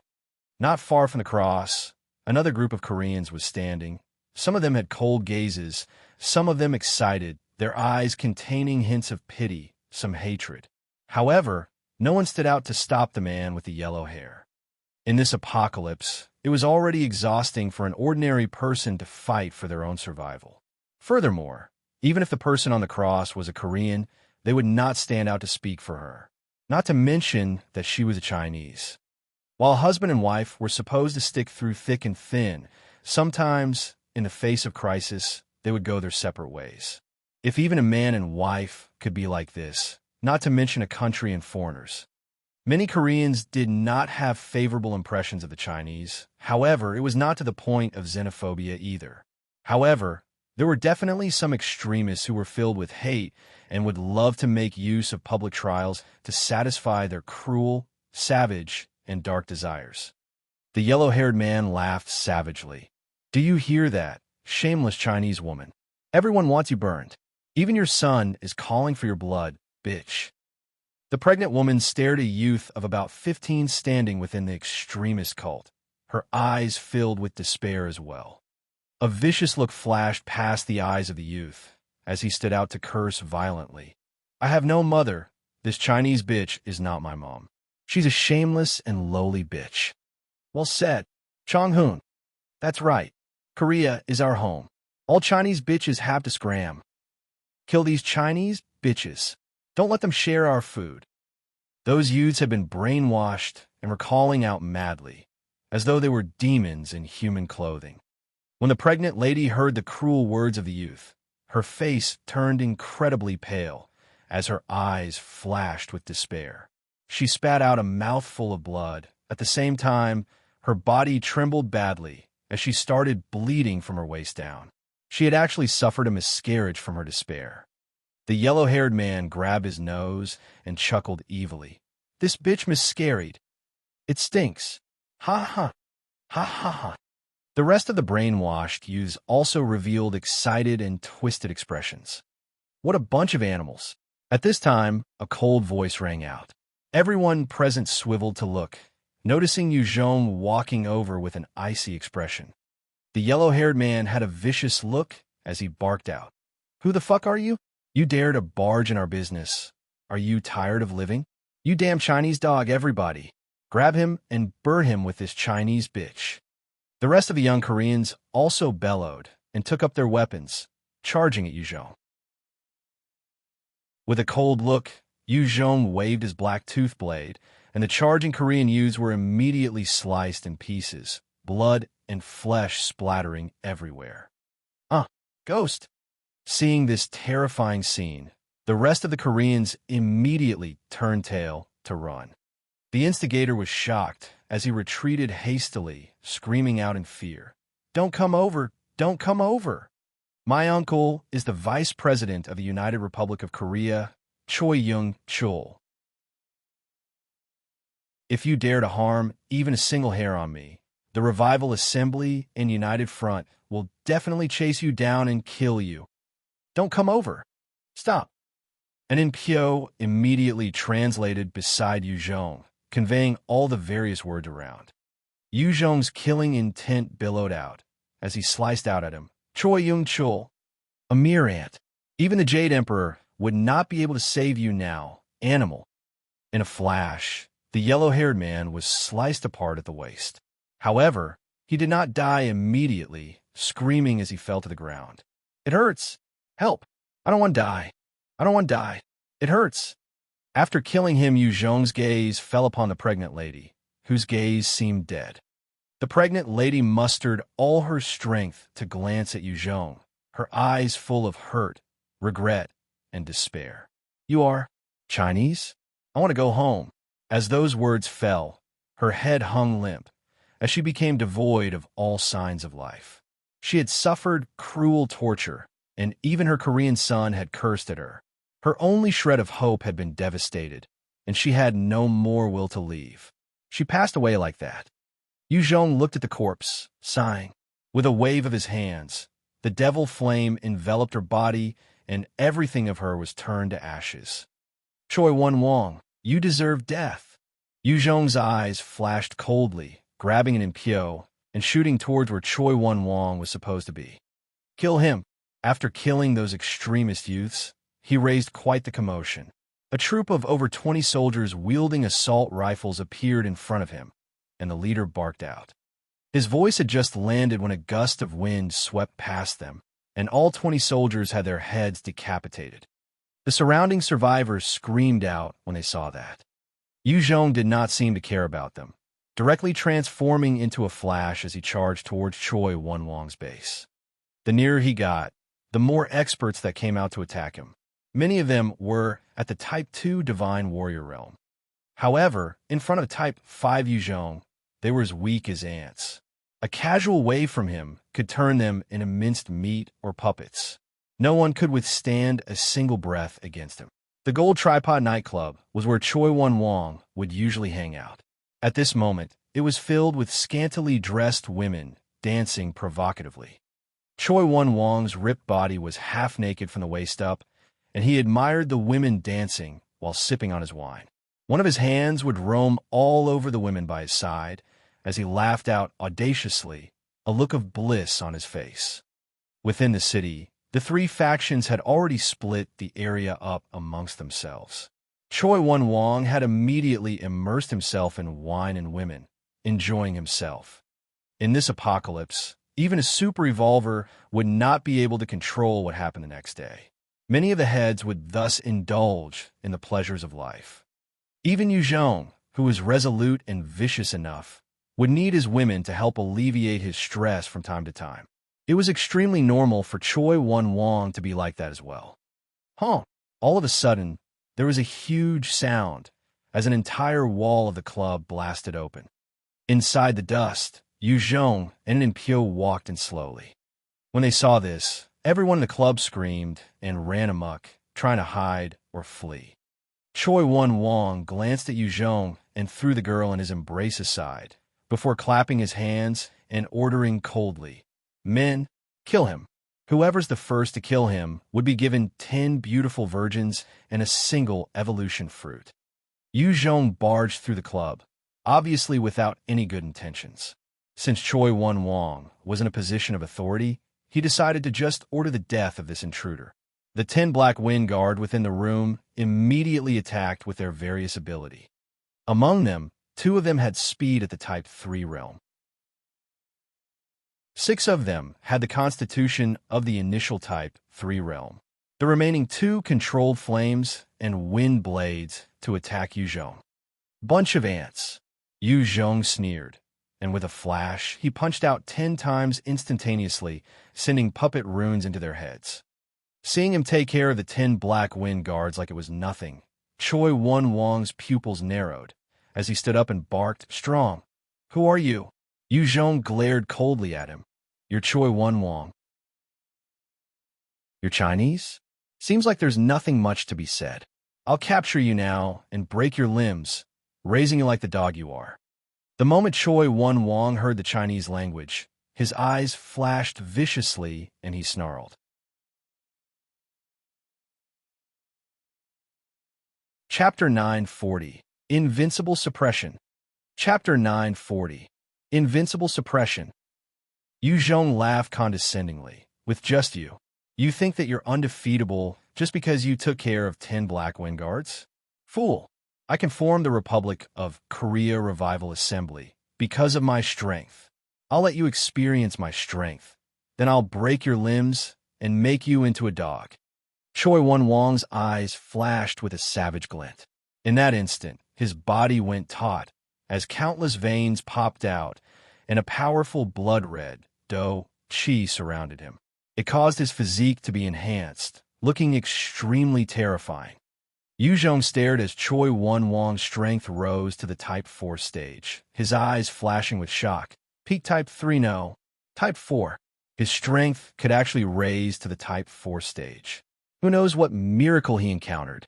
A Type 4 expert could be said to be an invincible existence before Jung went into the second world.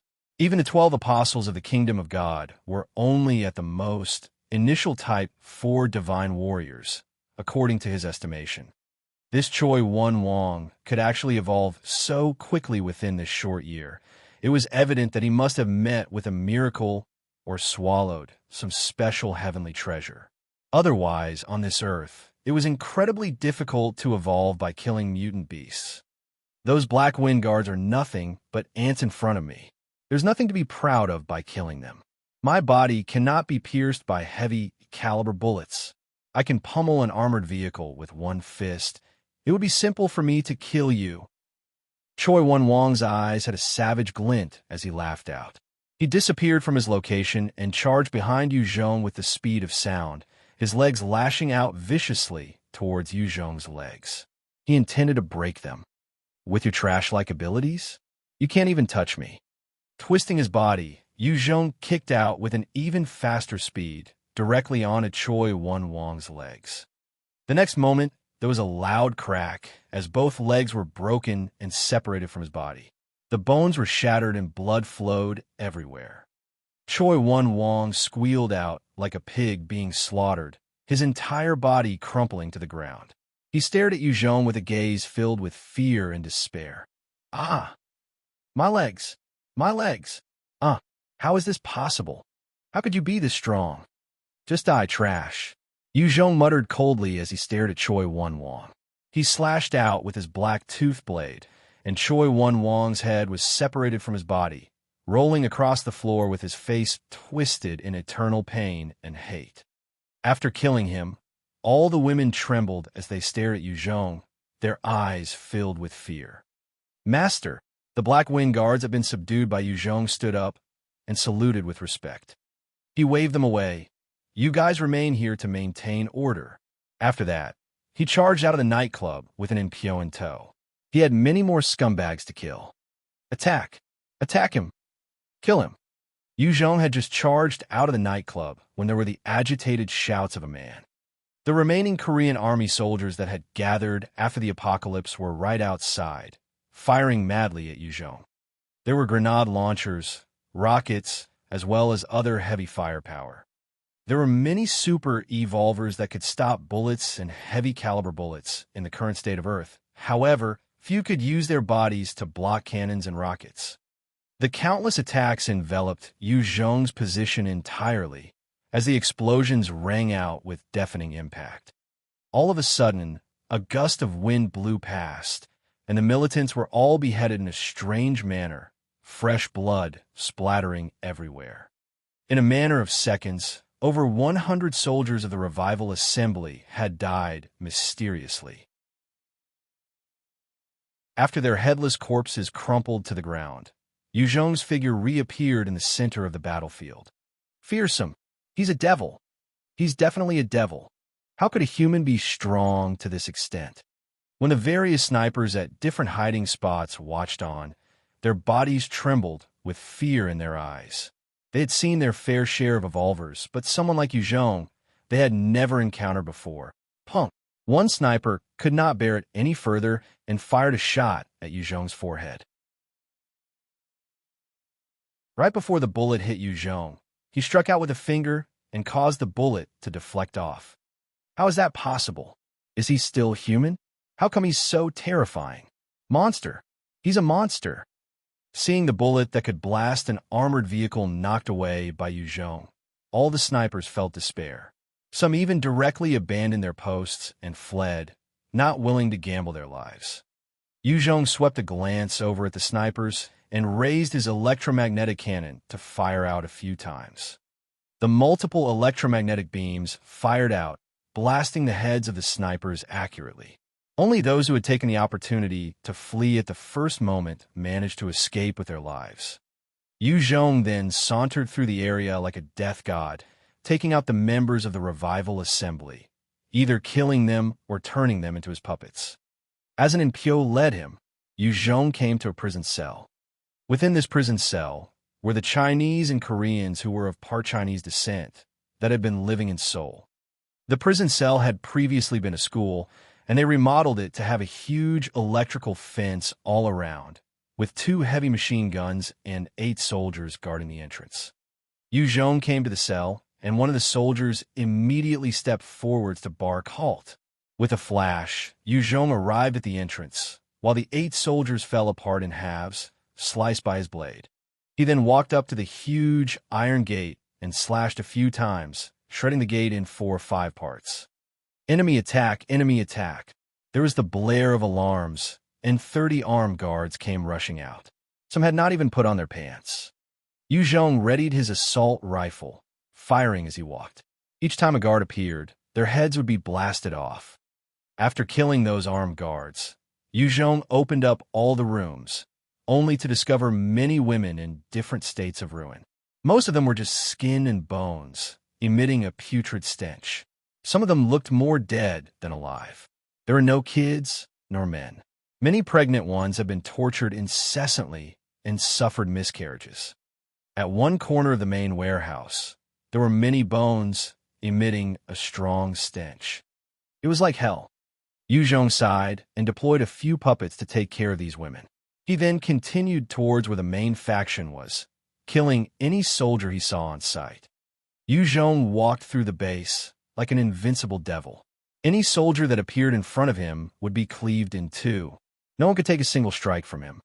When he came to an open field, there was a sudden roar, "Kill!" At that instant, over 100 militants appeared, firing their assault rifles, grenade launchers, rockets at Jung.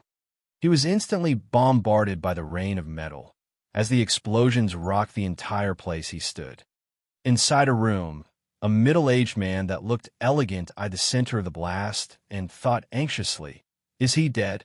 This man was the vice president of the Revival Assembly, Seok Wi Guk. He had gathered the remaining manpower and firepower to throw them all at Jung. However, the next moment his wishes crumbled. The various militants began to lose their heads, turning into headless corpses. Help! After 100 of the soldiers died mysteriously, the remaining soldiers lost all will to fight as they threw their equipment and weapons aside. Some fled, while others directly got on their knees to surrender. Seok Wi Guk looked at this with a chill, as despair rose in his heart. It's over. We're over. How can there be such a monster? At this moment, Jung swept a glance over at Seok Wi Guk's position and fired a single round from his electromagnetic cannon. There was a bright flash, and the beam directly pierced through Seok Wi Guk's head, blasting it apart. After killing him, there was no one else within the Revival Assembly that could muster any force to retaliate. Soon after, most of the soldiers either surrendered or were killed. Just like this, the entire Revival Assembly was leveled by Jung. A Type 5 Divine Warrior truly could take down an entire faction all by himself. Inside another lavish mansion within Seoul, a handsome, young man of about 27 or 28 was currently practicing his marksmanship. A middle-aged man in military uniform ran up to him in panic. "President, it's bad. President, something bad has happened."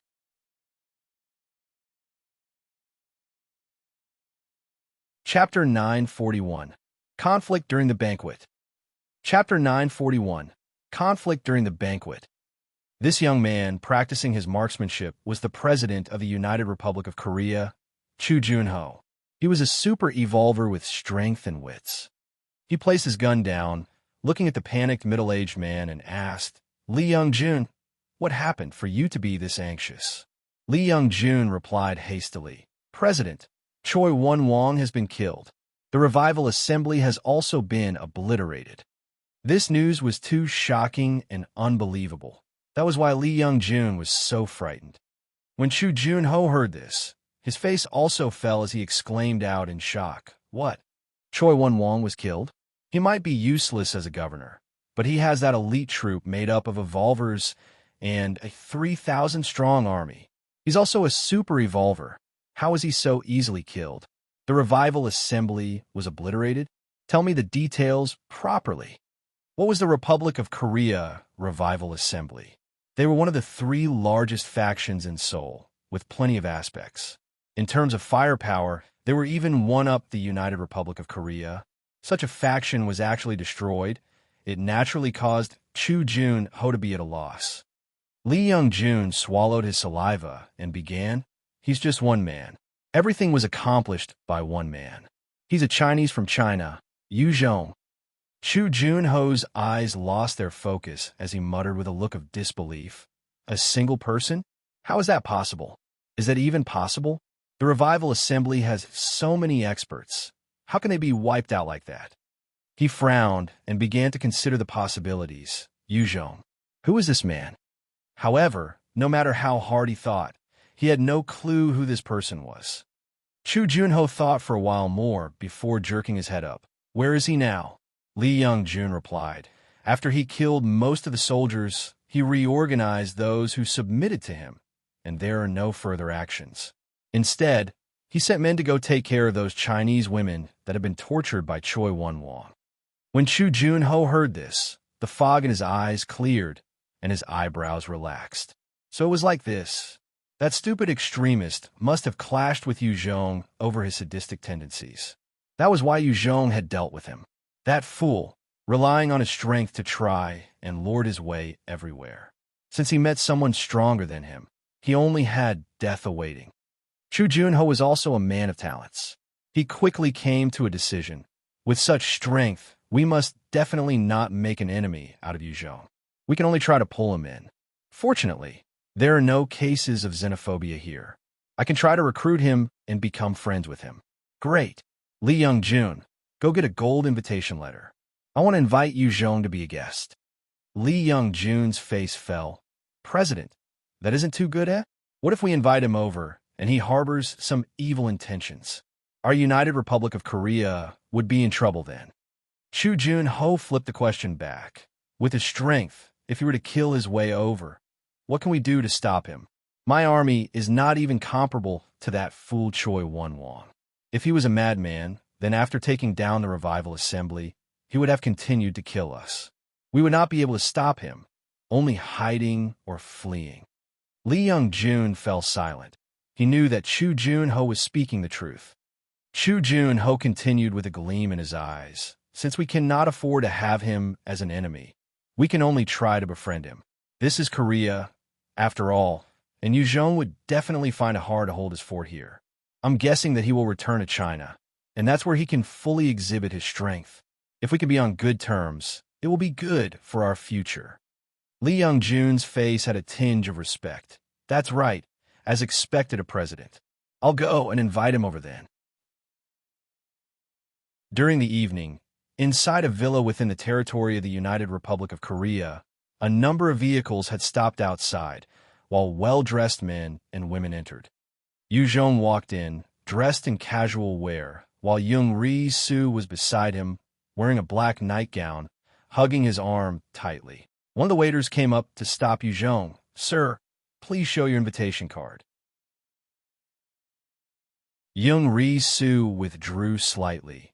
Her family had been ordinary, and she had never attended such a social function before.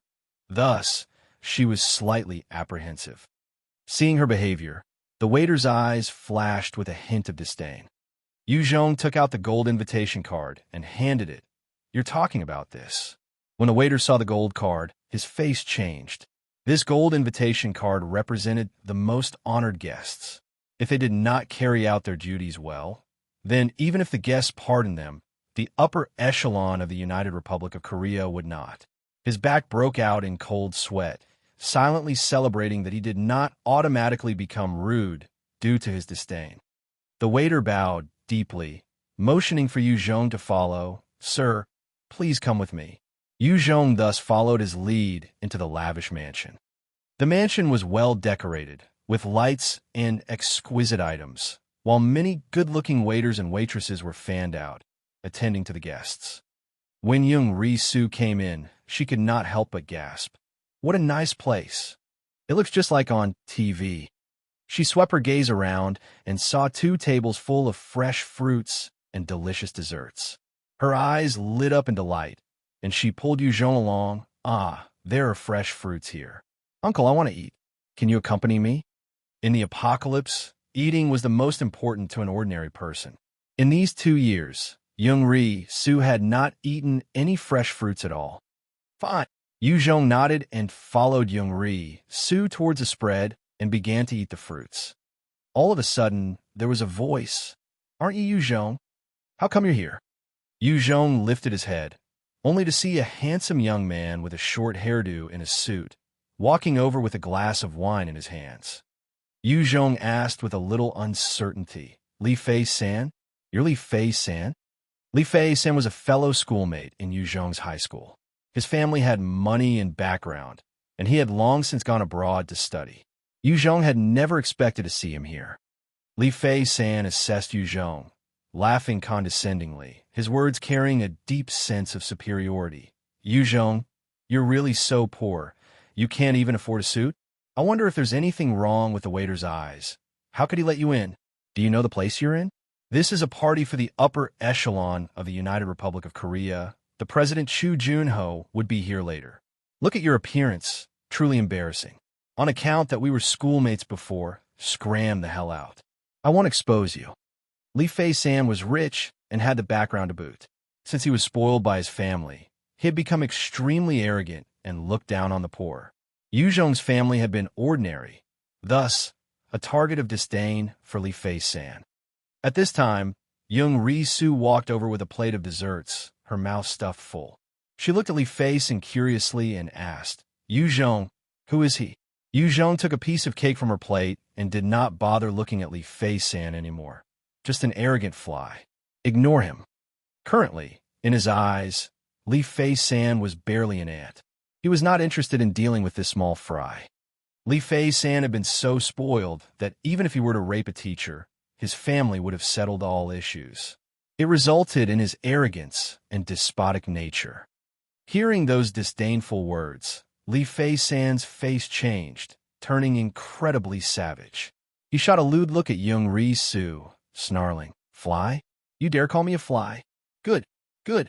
Yu Zhong, you truly don't want to appreciate me giving you face. Now I'm mad. Hand over this female partner of yours. I can forget about today's matter. Otherwise, don't blame me for falling out with you and being merciless.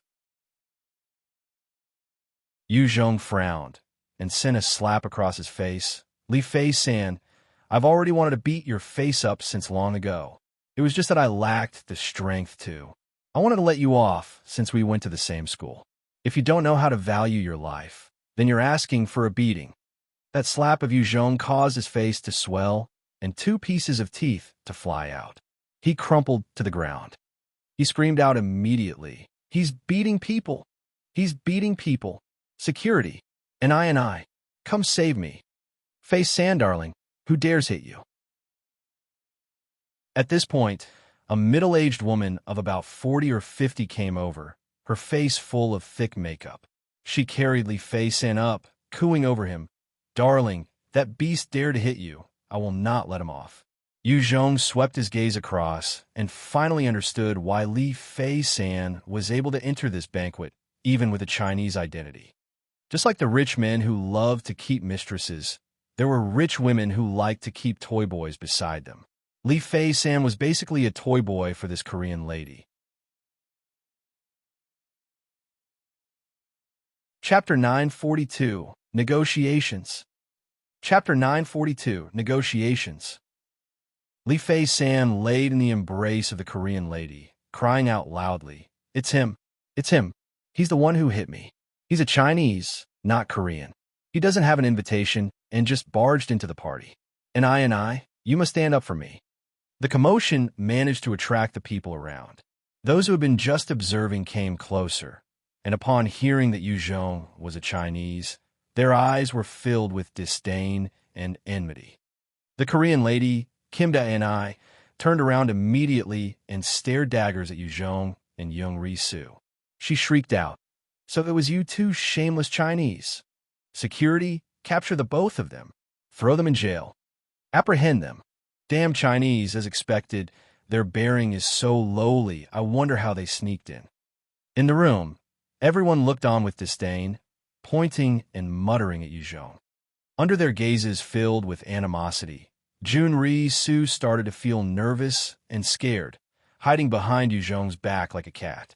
She had never even been to such an event before, let alone being a troublemaker. What's going on? At this moment, Lee Young-jun came over with 8 security guards. Kimda and I came up to him, her eyes shooting suggestive glances as she spoke coyly. Young-jun Appa, right on time. This Chinese sneaked into our party and hit someone. Quick, capture him and send him over to the revival assembly. Yu Zhong turned to Lee Young-jun and laughed coldly. Lee Young-jun, is this how the United Republic of Korea welcome guests? Lee Young-jun took a look and saw that it was Yu Zhong. His face fell and did not even pay attention to Kimda and I. Quickly running over to Yu Zhong, putting on a fawning expression. Sir Yu Zhong, I was just looking for you. So you were here. I deeply apologize for the lack of welcome, and I beg your forgiveness. Why is it like this? Seeing this, Kim Dae-nee's countenance turned extremely pale. Lee Young-jun was the trusted aide of the President of the United Republic of Korea, Chu Jun-ho, and in the region, his name was not without weight. Kim and I had also gotten close to him. That was how she threw her weight about in the faction and did whatever she liked. She did not expect that this high and mighty Lee Young-jun would actually be so subservient to this Chinese man. When everyone saw this, their faces fell, turning silent immediately. Those who had been sarcastic with their remarks turned pale. Things were different now compared to peace times. If they were to offend some big character accidentally, it was possible to become a corpse the next day. This was, after all, a cruel world. Yu Zhong pointed at both Kim and Lee Fei-san, speaking coldly. These two are an eyesore. I don't wish to see them anymore. Lee Young-jun bowed once more. My apologies. Due to my oversight, I've caused you distress. I promise you that you will not see those two again. He then turned to stare at the two, his humility gone in a flash, replaced with an icy sternness, dragged the two of them away into the dead prison. Yes, for experts swiftly stepped up to restrain the two of them, dragging them out. Lee Fei-san was frightened at this point, wetting his pants, and he cried out miserably, "No, please, no, don't send me there. Yu Zhong, please, I'm begging you. It was my fault. Save me. Don't let them send me there. On account that we're schoolmates. Please." Yu Zhong shot him a disdainful look. Lee Fei-san, if you weren't a rapist, I would have still spared your dog life. However, your nature never changed, you despicable scumbag. I think your death will do the world some good. When Lee Fei-san had flown abroad to study, one of the main reasons was that he had raped his own teacher. Although his family had used their money to keep the matter under wraps, they had no choice but to send this little devil overseas to evade further trouble. Lee Fei-san's nose and eyes were streaming as he begged. I know I'm wrong. Please give me a chance. Please. Yu Zhong shot Lee Young-jun a cold glance. It's getting really noisy. Yes. Lee Young-jun then motioned at two experts, and one of them directly sent a fist towards the mouth of Lee Fei-san, making it bloody, before stuffing him with a piece of cloth. They then proceeded to drag him away. This way, please. After all these, Lee Young-jun wore a smile and led Yu Zhong toward another box some distance away. After entering the box, there were four extremely beautiful ladies with exquisite looks and charm seated on a sofa, with a young man sitting further back. Young Ri-su caught sight of the four ladies and became excited. John Yun Kim Bo Shin Ji Hyun, So Gyo Hai. Oh my goodness, I'm so excited. Uncle, these are the ultimate celebrities of our Korea. This is too cool. Lee Young-jun's face had a warm smile as he introduced. Sir Yu Zhong, these four are indeed our top celebrities of Korea. They have heard of your name and hope to become your women. We beseech you to grant them this wish and keep them by your side. One of them had long, chestnut hair, her figure tall and slender. When she smiled, it was extremely captivating. She came over and said, Hello, Yu Zhong, I'm John Yun. Another one with an oval-shaped face and voluptuous body came and smiled. Hi, I'm Kimbo. The third one looked slightly rebellious, giggled. Hi, I'm Shin Ji Hyun. The last one was a silent but elegant beauty who smiled slightly. Hello, Sir Yu Zhong, I'm So Gyo Hai. After the four idols introduced themselves, they brought with them a charm as they tried to compete and showcase their charms. Even Young Ri-su, who had been excited when she saw them, became extremely depressed and pounced into his embrace, hugging him tightly. At this time, Chu Jun-ho stood up, smiling with charm as he welcomed Yu Zhong. Yu Zhong, how do you do? I'm Chu Jun-ho, the President of the United Republic of Korea. I'm honored to finally meet you. Yu Zhong smiled back, sitting on the sofa. How do you do? I'm Yu Zhong. Chu Jun-ho tried to suss him out. Yu Zhong, you should have just arrived in Korea, right? I've never heard of you before. Yu Zhong spoke without missing a beat. That's right. I've just come to Korea. He had a motive for coming to meet Chu Jun-ho as well. Without intending to play any more probing games, he spoke directly. Chu Junho, since you're the president of the United Republic of Korea, I need to tell you about some things. I've just come back from the Second World. Chu Junho was taken aback and frowned. Second World? What's that? He had never heard of this term before. Jung continued solemnly. It is a planet that has been devastated by a nuclear war, and it is filled with countless monsters. I've returned from the world and have gained some intel. The spatial tunnel between our worlds is about to open. At that time, there will be many monsters pouring out from the tunnel, attacking our human race. Those monsters are strong, and many of the current evolved zombies are not their match. Please make your preparations as soon as possible. What? Is this true? Chu Junho's face fell. If it were before the apocalypse, he would have laughed at Yu Zhong for being insane. However, since the world had changed, everything that they had known was flipped around. It seemed that everything was under the control of that entity calling itself God. There could be even more absurd and ludicrous things happening. Yu Zhong continued solemnly. It's true. I will leave here soon, heading back to China. Chu Junho, I hope that you can treat the Chinese here with respect and not let them suffer. As the president of the United Republic of Korea, Chu Junho did not have extremist views nor mistreat those of Chinese descent. That was why Yu Zhong decided to communicate with him. Otherwise, he would have just killed his way over, killing him. Hearing Yu Zhong's words, Chu Junho was partly happy, partly worried. Happy because this huge threat was going to leave Korea, but worrisome because all the more his words were to be trusted. He maintained a serious expression. Yu Zhong, I hope that you can tell me more about this second world. Sure. Yu Zhong thus began to reveal all that he knew about the second world. The Saint clan was strong beyond words. Adding on to the various foreign species and mutant beasts, he had to gather as much power and strength as he could to deal with the imminent invasion. He definitely needed allies. Right as he was discussing with Chu Junho, there was a loud explosion outside the living room, and one of the walls was blasted away. The explosion caused a huge commotion, and all the participants of the dinner screamed out and fled. 3 men and 1 woman stepped in through the hole in the living room. One of the middle-aged men with normal looks and a crossed-eye look swept his gaze around, before landing on Chu Junho. His face broke out into a smile. Ha ha!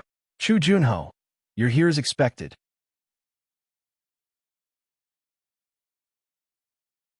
Chapter 943, The First Divine Envoy. Chapter 943, The First Divine Envoy. Chu Junho's face turned ashen. Kim Park-chan, you dare intrude on my banquet. If you don't give me an explanation, don't even think about leaving here. Kim Park-chan's eyes flashed with disdain as he laughed. Explanation? What a joke. Chu Junho, you had better kneel down now and surrender. Hand over the entire United Republic of Korea to me. I can still leave you your life. Otherwise, today will be the day you die. Chu Junho laughed and pressed a remote control button. Good. Kim Park-chan, I want to see how you can kill me. Alarms started to ring throughout the entire villa. Hearing the blaring sounds, all the experts hidden within the villa appeared, charging over to Chu Junho's location. One of the intruders, a burly European man, spoke out in English. Why are you wasting your breath on him? Since he's not willing to surrender, let's just kill him. Benny, get rid of the riffraff. The European woman with long, blonde hair and a sexy figure, but with a freckled face, flipped her hands, revealing 2 silver, sci-fi-looking guns. When those 2 guns appeared, she began to shoot them out in a physics-defying manner. As she spun, she would fire out bullets accurately at the approaching experts. Each bullet would land accurately on an elite, causing their bodies to explode. The blood and body parts would splatter everywhere in a gory manner. Benny was slightly ugly, but she was capable. She completely suppressed the elites of the United Republic of Korea, exhibiting a terrifying combat strength. Chu Junho saw how Benny was suppressing his elites, and his face fell, exclaiming, "Strong! Who are you people? The tower-like burly man walked forward with a cold look. I'm Bert, the first divine envoy of the kingdom of God. Chu Junho, you only have two choices now. Join our kingdom of God, or die. Chu Junho frowned. Kingdom of God? What organization is that? So, you guys are from the kingdom of God? Good timing. I wanted some information from you guys. Just as Chu Junho was pondering, Jung stood up. With a tap of his foot, he disappeared from his location, appearing beside Bert, and striking towards the back of his head. Strong. Who is this? Bert was the first divine envoy, with strength almost reaching the apostles. And yet, he felt a huge sense of crisis and helplessness from this man. Even the apostles did not give him this feeling. At that moment in time, Bert suddenly disappeared from his location, appearing about 20 m away from Jung. He then activated his life-saving skill, his face full of perspiration. Spread out. Attack those women. Bert roared out in rage, pulling out 2 flash grenades and throwing them before fleeing madly. Benny and the other divine envoy Mike had worked together with Bert for long, and they knew each other's movements like the back of their hands. Benny spun her silver revolvers, her bullets firing at the few Korean ladies. Compared to Jung, those women were easier to deal with. Furthermore, such a tactic would force Jung to protect those women, thus elevating their chances of escape. Mike's eyes gleamed, and he slapped his hands onto the ground. A powerful yellow light burst out, causing multiple spikes to shoot out from the ground, piercing towards Jung as well as the women. Fleeing? Pretty decent reaction. With a wave of his hands, a huge shield appeared in front of him. He channeled his strength, and another energy shield appeared, enveloping himself and the ladies. The flash grenades exploded, and the bright light covered the entire region. When the grenades blasted out on the shields, they caused ripples, but not enough to shatter them. The sharp spikes also slammed into the large shield and shattered instead. Lee Young-jun twisted his body, retreating backward. However, a single grenade managed to find his position as though it had an eye and blasted his right arm apart. A sharp spike shot out from the ground, piercing Lee Young-jun's body, nailing him to the wall. John Yoon-ah and the other women saw how the expert Lee Young-jun had been reduced to a corpse within seconds, and their faces fell, hiding behind Jung in fear. Without his protection, they would have all become corpses. At this time, Chu Junho exhibited his strength as the President of the United Republic of Korea. His body was wrapped with a green do chi, his strength reaching the initial type 4 realm, and he tunneled into the ground nimbly.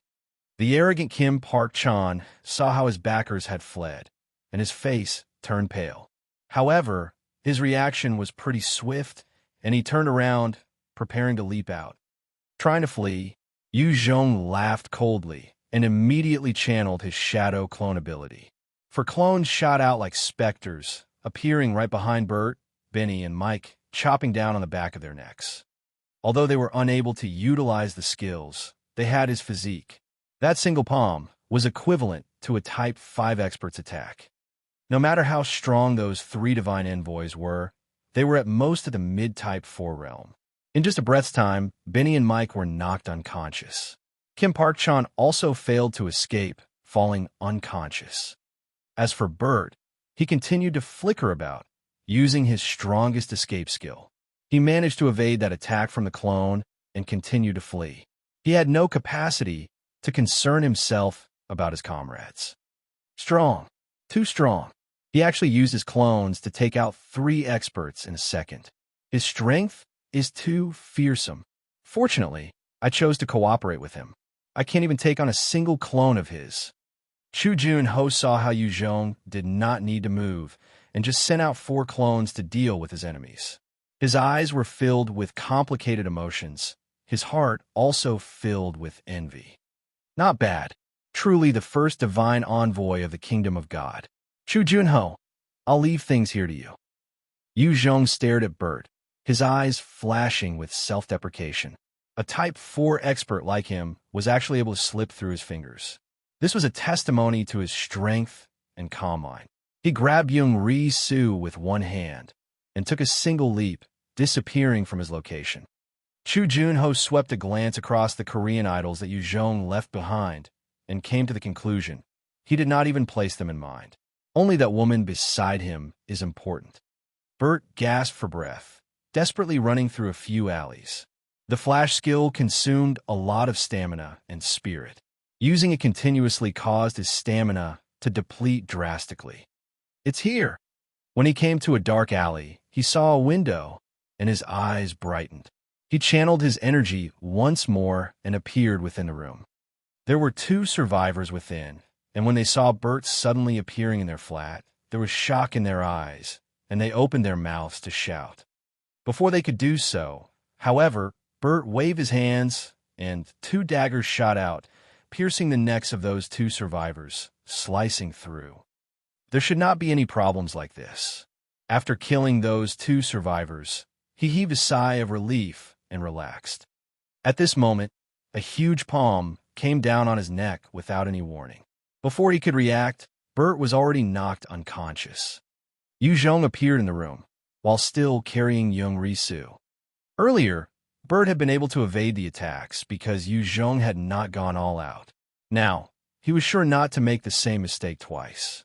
That was how he was able to knock him unconscious. When Bert came to, he was already a puppet.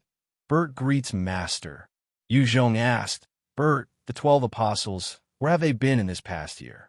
Are they still on Earth? The 12 apostles were all heaven's favorites, geniuses of their eras. They had awakened multiple attributes naturally during their evolution, a 1 in hundreds of thousands chance. If they were to leave Earth, it was possible for them to come across other fortuitous encounters, and might even surpass Yu Zhong. Bert replied, I'm not entirely sure about their movements.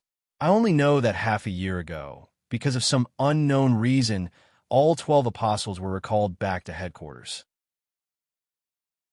In these past 6 months, it had been us divine envoys carrying out missions, expanding the kingdom of good. However, without the power of the apostles, we had to withdraw our troops from various locations and give it up. Yu Zhong frowned. Then why appear in Korea? Bert replied, we want to bring South Korea and North Korea into our control, establishing a strong logistics location, using North Korea as the fortress and combining with our forces in Russia to attack China, the faction that you had established, Master.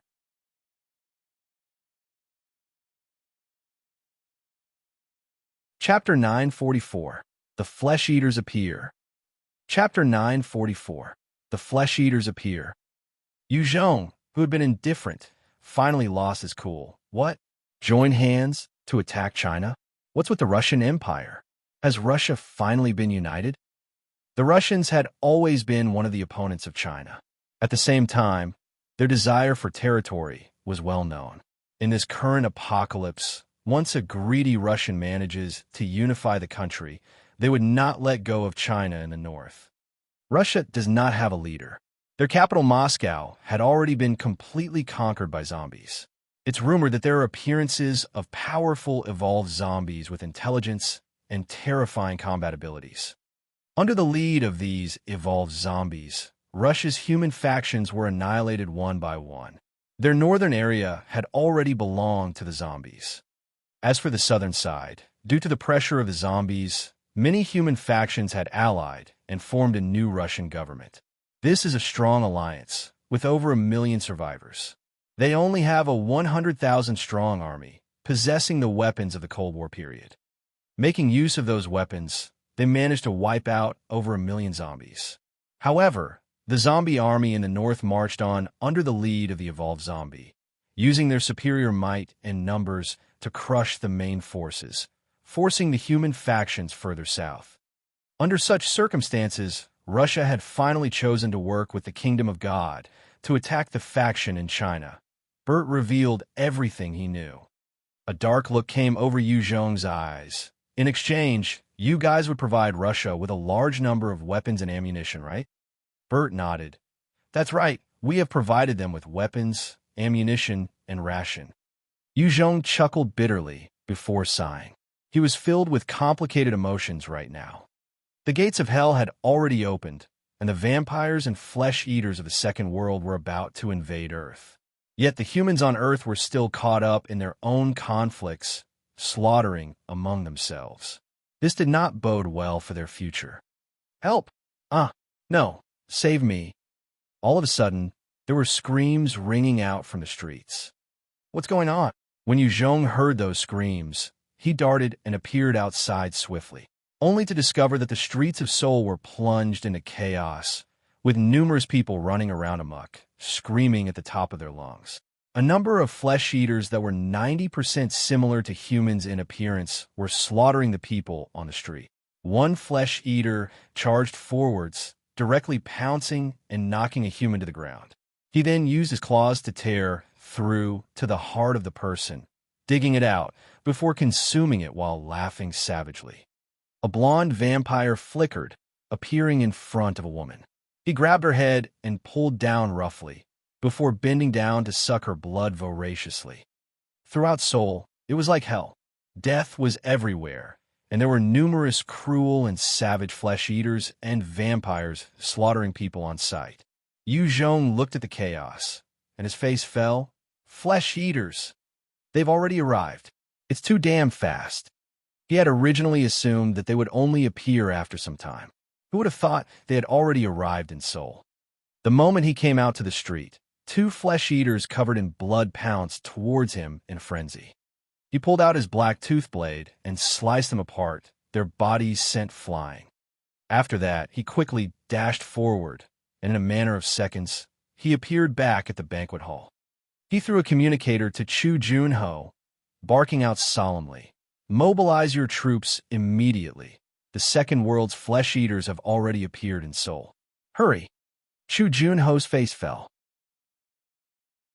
He did not waste any time, however, and quickly made the decision. "What? All right, got it. I'll go mobilize them now, to wipe out those creatures." Immediately, he disappeared from his original location, heading toward his forces. Jung then glanced at the unconscious Kim Park-chan and sent a puppet rune into his head.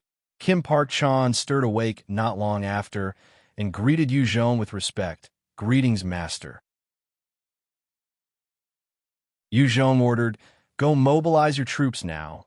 Eliminate all monsters you see." Kim Park-chan was after the president of the Republic of Korea faction, and he had a sizable force. If he could muster them all, it would be possible to annihilate the monsters and save some people. He bowed down and swiftly headed out. "Understood."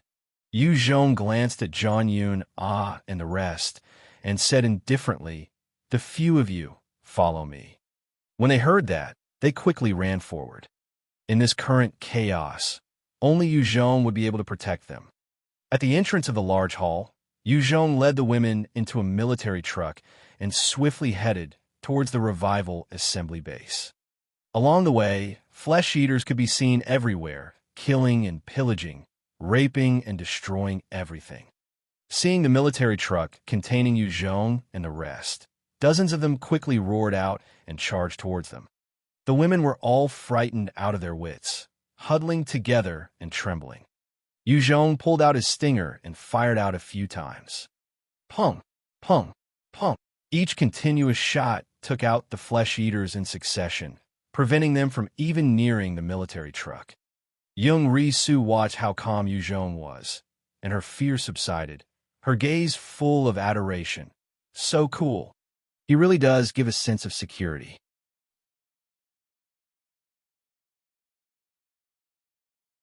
Chapter 945, Breakthrough.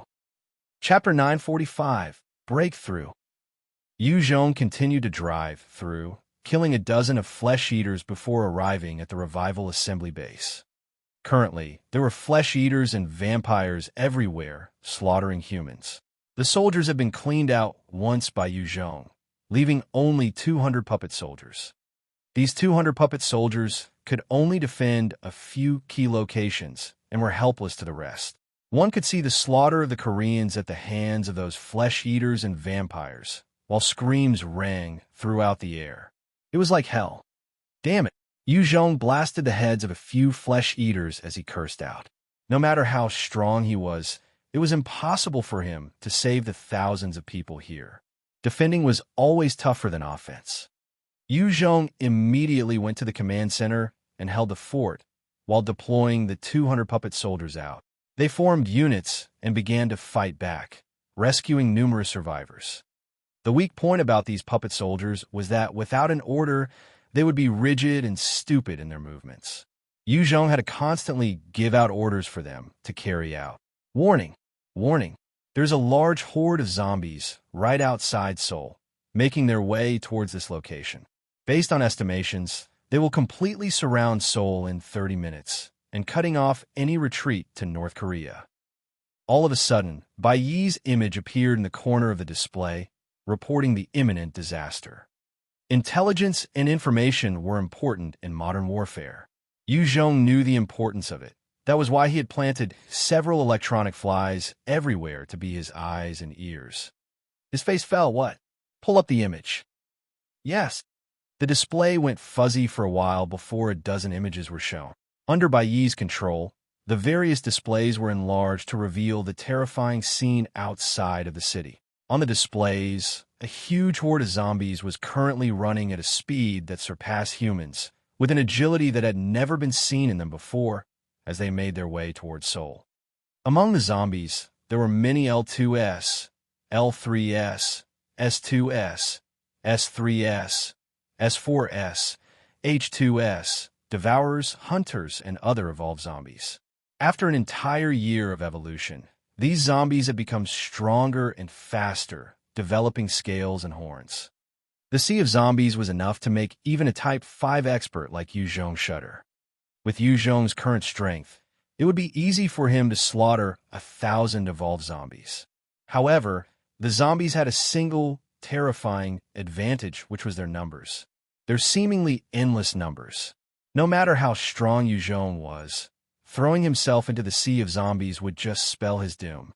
What is that? Flying zombies? How the hell? If there are hundreds of thousands of them, how the hell can humans defend against that? All of a sudden, Jung caught sight of an entire patch that covered the sky. Looking closer, he realized that these were evolved zombies of about 1.3 in height, their limbs short, but their backs had a pair of powerful, fleshy wings. Seeing this, Jung's heart turned cold. The humans were already at a disadvantage. Relying on firepower and traps, they might be able to defend cities. However, with the appearance of these flight-based creatures, ground-based defenses were ineffective against them. It had become increasingly harder for the humans to defend. When defending the 20 Luo forts back in the Third World, Jung had experienced it for himself. Defending against the aerial attacks was tougher by many times, more so than just when the Dino warriors and their vassal forces charged alone. Without the joint attack from the aerial units, the Luo forts would not have fallen so easily.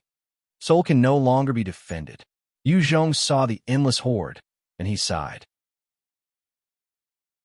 Jung had no direct subordinates in Seoul. Just relying on commanding those puppet soldiers took a lot of his mental capacity. In front of the huge sea of zombies, his current force was nothing. He then steeled himself and threw away all emotions, immediately gathered forces to retreat. After hesitating a while, he ordered into his communicator once more, "Tell them, the person who wants to lead them away is Chinese. He's Jung, the murderer of Choi Won-won. The chosen point to breach the siege would be at North Korea. They're free to choose if they want to follow or stay. However, those who want to follow must abide by our orders unconditionally." When the puppet soldiers disseminated the orders, there was a commotion among them. Many chose to slink away quietly. They were not comfortable with a foreigner being their leader. At the same time, most of the survivors here did not have favorable feelings about the Chinese. They were afraid that he would hold it against them after. Jung contacted Chu Junho. "Chu Junho, my men have discovered a huge horde of zombies currently surrounding the city. In about 30 minutes, the zombies would surround Seoul, cutting off retreat into North Korea. I'm preparing to breach through there. You should make your preparations too. I'm making a move first. I'm heading towards North Korea." "What?" Chu Junho exclaimed in shock. Jung, Come with me to Suwon City. If our armies work together, we definitely can breach the siege and reach Suwon City safely. Chu Junho's base was in Korea. He was not willing to head to North Korea with Yu Jong. Furthermore, if he were to tell his subordinates that he wanted to go to North Korea, it was likely that many would desert him. Yu Jong turned him down resolutely. I'm heading back to China. I can't go with you. All the best and goodbye. See you if fate allows it. After cutting off the connection, Yu Jong began to organize his troops and left immediately. A number of buses drove off, and with the help of the puppet soldiers, the survivors began to get aboard. Not long after, a fleet of armored vehicles and heavy vehicles started to move swiftly towards the exit of Seoul City. When the fleet reached about 5 kilometers away from Seoul, the howls and roars of the horde could be heard as many zombies headed towards them. Inside the vehicle fleet, the survivors saw the zombies running faster than humans and screamed out of fear. The mechanized infantry vehicles began to extend their weapons and fired at the zombies. During the volley of fire, many zombies were pierced through, their bodies destroyed. However, many others fell to the ground and got back up almost immediately after, as though there was no effect. Inside the car, Yu Jong quickly made a decision. No. If this goes on, everyone will be wiped out. The zombies had evolved into a terrifying state. With the current firepower Yu Jong had, it was not enough to carve a way out. With a single thought, Yu Jong leaped out of the car and channeled his summoned Tame Beast technique. A void appeared out of midair, and Mount Tai appeared out of the hole, dashing towards the zombies. The moment Mount Tai appeared and charged, with every swing of its tail, over hundreds and thousands of zombies would be instantly pulverized. With the help of Mount Tai suppression, a huge part of the zombies was killed, revealing a path. Yu Jong's fleet continued to drive through, right through the mass of blood and flesh. Right after they charged through, the dense horde suddenly split apart, revealing a number of H2S with their mouths open, as they shot multiple flame balls towards the fleet. Hong! Hong! Hong! Faced with those H2S, a number of armored vehicles and buses were blasted apart. In an instant, over 200 survivors were killed in the resulting explosions. When they saw this, many other survivors screamed out in terror. Yu Jong waved his hands, and 2 electromagnetic cannons appeared. He held them and began to fire at an incredible speed, blasting the heads of those H2S accurately, as though the bullets had eyes. The heads of the H2S exploded one by one, slumping to the floor lifelessly. Over a dozen of them were killed in an instant by Yu Jong, while the rest that had just revealed their heads would also be taken out instantly. Due to Yu Jong's timely decisions and actions, soon, with the help of Mount Tai, the entire group managed to break through the siege. However, just as they had just exited the horde, a number of infantry vehicles rolled out from behind. To their horror, there were zombies controlling the heavy machine guns, firing at the various armored vehicles and buses. When that barrage of heavy-caliber bullets slammed into the buses, they pierced the buses easily, penetrating the bodies of the humans in them.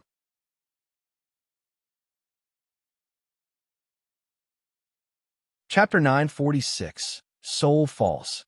Chapter 946, Seoul Falls. The survivors that were hit by the machine gun bullets screamed out in agony as they fell and writhed about. Seeing their plight, the rest of the survivors had eyes full of fear, but they were helpless, unable to do anything. What the hell? Those zombies know how to use weapons? How the hell are humans supposed to survive? Yu Jong stared at the zombies in shock. Although the zombies could operate firearms, in truth, their damage could not compare to those H2S. However, it was a fact that was hard to swallow. Humans could suppress zombies in the past because they could use tools and set traps, firing weapons with the weapons left behind during the apocalypse. After all, the numbers of the zombies were at least 100 times that of humans. The territory that they covered was also at least 10 times. If they could already use weapons, it was a nightmare to all survivors. If both sides could use weapons, then the zombies that were undying would hold a huge advantage. Damn it! Jung turned around, firing the electromagnetic cannons in his hands at those incoming machine gun vehicles. They exploded when the beams of light blasted onto them. Right at this time, the airborne dwarf zombies began to fly over. Airborne mutated infected evolved being level 30 F1, possesses the ability of flight, sharp claws, and high infection rate. Jung glanced at the F1S, and with a glint in his eyes, he clapped his hands towards them, channeling his devil flames. The flames shot out in two towering beams, blasting towards the F1S. The moment those F1S came in contact with the devil flames, they screamed out in agony, turning into ash. However, their numbers were really too many. A lot of them managed to evade the devil flames as they pounced on the buses. With their sharp claws, they easily tore the hull apart before burrowing into the bus and began their attack on the humans. The three buses were quickly surrounded by the F1S and swarmed. The screams within the buses spelled the doom of the 100-odd survivors as they became food. With a thought, Jung caused the devil flames to spread out and envelop the area, turning even more F1S into ashes. When over 1,000 F1S had been consumed by the devil flames, there was a strange howl from the midst of the zombie horde. Upon hearing that signal, all the F1S quickly evacuated the area, not harassing Jung's group further. Jung leaped high into the sky, over 20 m, and he looked to the distance. He discovered that about 10 kilometers away, there was a young man who looked similar to humans in appearance, of about 2 m in height, covered in black scales, and his eyes were bloodshot. He was staring fixedly at Jung with a violent and savage look. Jung stared at him, and he could tell from the intelligence behind its gaze, super intelligent, evolved zombie life form.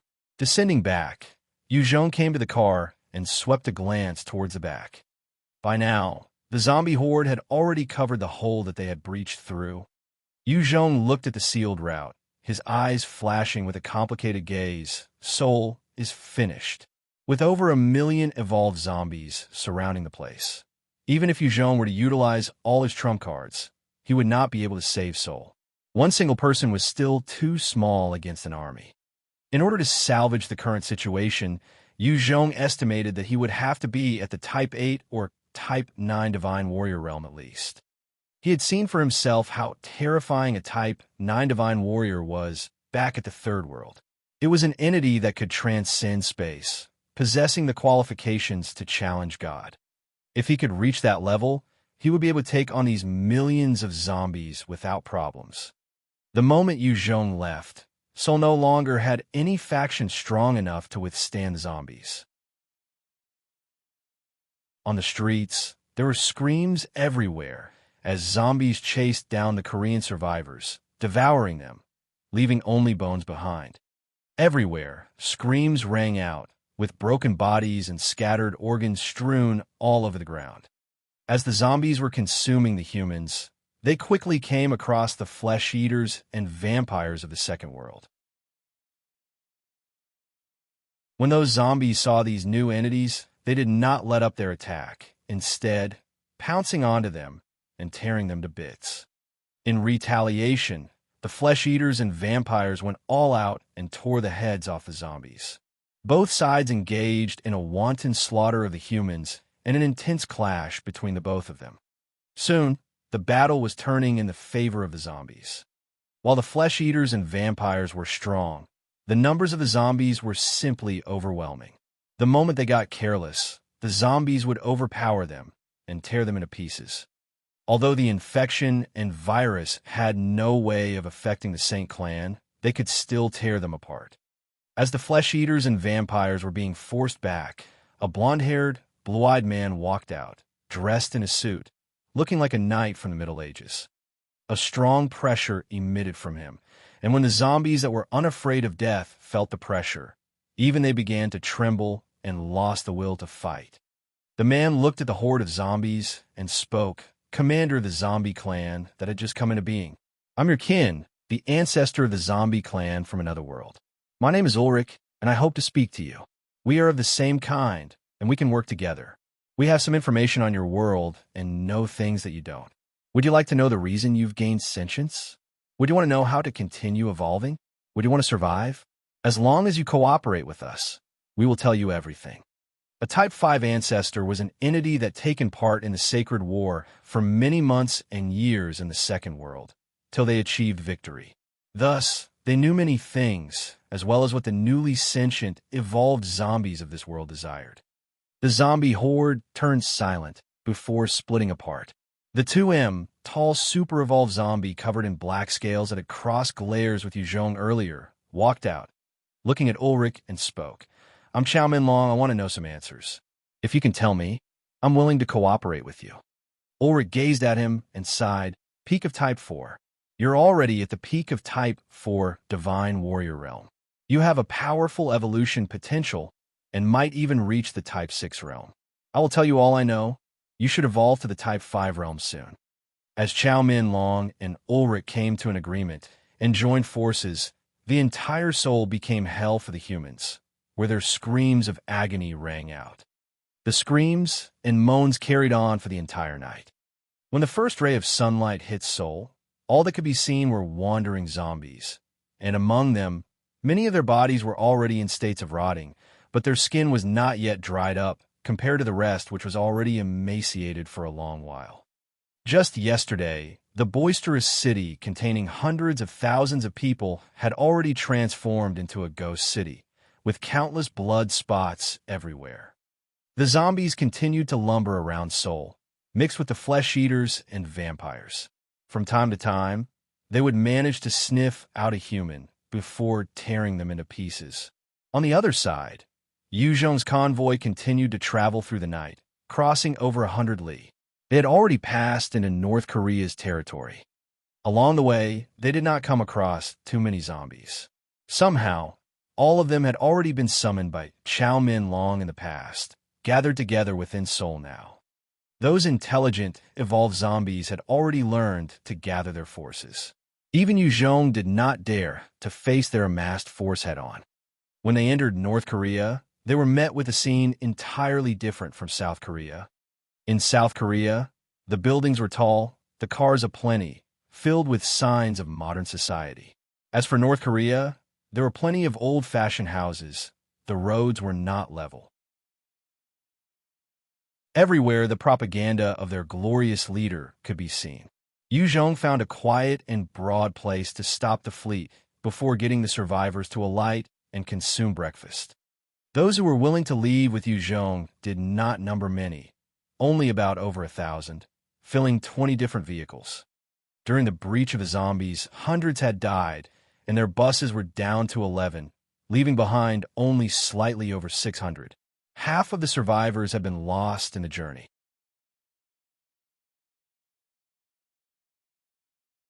Chapter 947, Departure and Death. Chapter 947, Departure and Death. The faces of the survivors were filled with weariness, dread, and sorrow as they disembarked. Corpses were carried down and tossed to the side. These survivors had experienced a night filled with horror and tension. The aftermath left them so exhausted that they had no energy to bury the bodies. Jeon Yuna and the other females came down and heard sounds of crying and wailing. The machine guns yesterday had hit a few unlucky survivors in their arms and legs. Without medical treatment, they could only groan and wail in agony. That was too terrifying. Thankfully, I'm with him. Otherwise, I would have already been dead. Jeon Yun stared at the survivors, a chill creeping up her heart. The rest of the ladies were also celebrating inwardly. Flames crackled as the puppet soldiers became chefs and waiters, serving bowls filled with cooked rice and flour to the survivors. Jung's side was able to enjoy the pleasurable Type 4 mutant beast meat, as the smell of the delicious meat wafted in all directions. Jeon Yun and the other ladies did not care much for their image, wolfing down the meat, as though they were about to swallow their own tongues. Many survivors stared over hungrily, their eyes filled with expectations and hope. Many of them had not eaten meat in goodness knows how long. Even if they did, it had been rat meat, bugs, and for some, human flesh. Choi Min Shik, A burly Korean man with a thick mustache finished his bowl in a few mouthfuls before a fierce glint appeared in his eyes. He stood up, shouting arrogantly, "I can't take this anymore. We're eating garbage over here, while that Chinese is eating meat." He continued agitatedly, "Everybody think about it. Yesterday we listened to his command and left Seoul. How many died? Over half. If we had gone to Busan, we would not have lost so many people. This Chinese cannot be trusted. Everyone, join me and resist. We must get back our rights. Leave this Chinese man." Under his incitement, many survivors began to show expressions of hatred. Due to the number of deaths the previous night, they have filled with some prejudice towards Jung already. It did not take much for them to be riled up. However, they did not dare act due to the puppet soldiers standing guard around. Choi Min-shik walked up to one of the soldiers and spoke loudly. "We Koreans would not bow to violence. If you want to open fire, just kill me. I don't want to live on in this godforsaken world. I will tear off your mask and let everyone see your true colors." "What are you shouting for?" At this time, Jung walked over, with Jung Ri-soo beside him translating, conveying Jung's words, while translating the words of the Koreans for Jung. Choi Min-shik saw Jung and took a few steps back involuntarily. He had seen how Jung was able to resist the sea of zombies last night. If Jung wanted to kill him, he would be dead in a heartbeat. Jung shot them a cold look. "Those who want to leave, I won't stop. There's no problem if you want to go. I can give you 20 days worth of rations. Please go quickly. Those who stay on have to abide by my orders without complaints, regardless of how ridiculous it might be. If you can't do that, just go." Jung had saved them due to the little humanitarianism he still had left in him. Since they were not appreciative, he would not continue sticking his warm intentions on their cold backsides. He then shot Choi Min-shik a cold look full of killing intent. "And you, if you want to leave, leave. Any more bullshit and I won't be merciful." Being stared at by Jung, Choi Min-shik felt fear, and he retreated hastily before turning around to speak to the rest. "Guys, listen to me. Let's leave together and work together. We can definitely make it out of this alive. Long live the Republic of Korea." Choi Min-shik shouted and walked over to the puppet soldiers, grabbing his share of 20 days' rations and began to wolf it down. Most of the survivors were not happy having a foreigner like Jung lead them.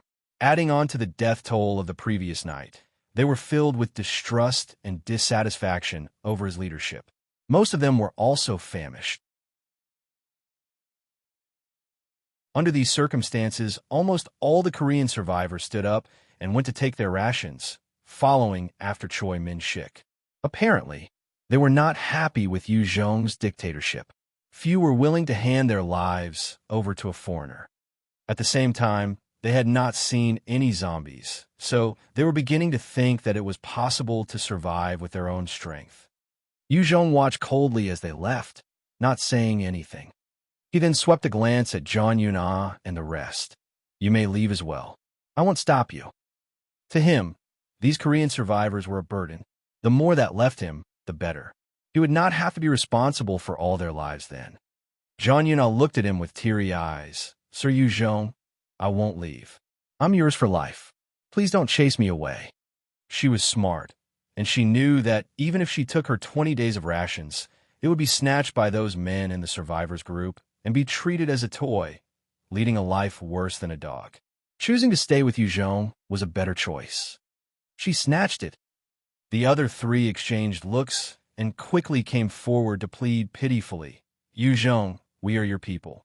Please don't abandon us. We're willing to listen to your orders."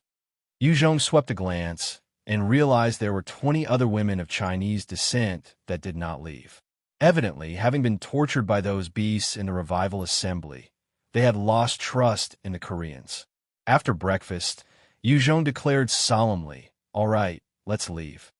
The huge convoy then began to make its way further into North Korea. Not long after they left, there were screams and gunshots in the distance. "Save me! Help! Wait! Wait for us!" At this time, those Koreans that had left came running back towards the breakfast point, screaming in fear. Behind them, There were many zombies in tattered military clothes, wielding rifles, chasing after them. They leaped onto the Korean survivors whenever they could and bit down viciously. "Ah, save us!" They continued to scream loudly. At every second, a Korean survivor would fall under the grasp of the zombies, screaming out in despair and fear. "Scram! Out of my way!" Choi Min-shik, who had tried to incite the Koreans, had thrown his rations to one side, shoving his fellow survivors, trying to make his way towards the breakfast point. "No, we shall all die together." One of the men, who had been pushed to the ground by Choi Min-shik, had a sudden glint of desperation and madness. He burst forth with a sudden bout of strength, grabbing Choi Min-shik's right leg. Choi Min-shik began to kick the man, while shouting furiously, "Fuck off! Fuck off, bastard!" The man was kicked bloody, but he continued to grab Choi Min-shik's leg tightly. Two zombies which ran faster than humans suddenly pounced over, grabbing Choi Min-shik and bit down on his neck. "Ah!" He screamed out like a wounded beast, struggling frantically. However, he could not get out of the zombies' grasp and was consumed alive soon after. The zombies were already faster than humans. In their midst, there were even the hunters. None of them managed to make it to the breakfast point, as they were already all killed. A single Korean evolver with decent skills and wielding a level 3 green sharpsword hacked and slashed his way over, decapitating the low-level evolved zombies. All of a sudden, a devourer leaped out from within the zombie group and leaped at the Korean evolver. In a flash, the head of the Korean evolver disappeared, reappearing in the mouth of the devourer.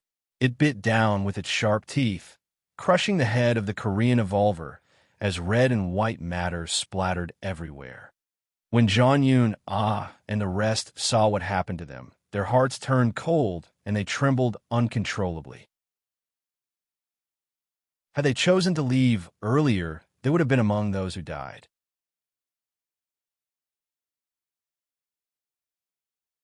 Chapter 948, Pyongyang, Sea Beast Come on Shore.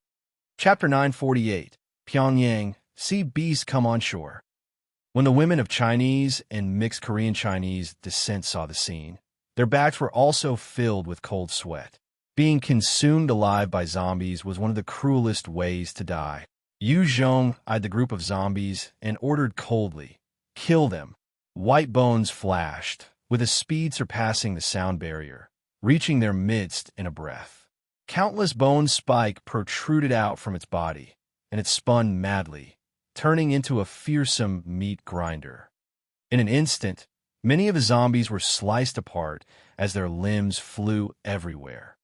When the three hunters discovered White Bones, they leaped with all their might towards it. White Bones then channeled out even more sharp bone blades, slashing at the incoming three hunters, slicing them up into multiple parts. In just a few breaths, White Bones had obliterated the entire group of zombies. After killing them, Jung ordered the puppet soldiers to gather the survivors' corpses together. He then poured oil and lit them up, burning the dead bodies into ashes. Once they were done, the convoy began to set off one more towards the north. It was quiet along the way, without any signs of life. From time to time, they would come across small, scattered groups of zombies. Before they got close, they would be sliced apart by White Bones. As for the Type 5 Mount Tai who had acted as the meat grinder vanguard, it returned to the sea.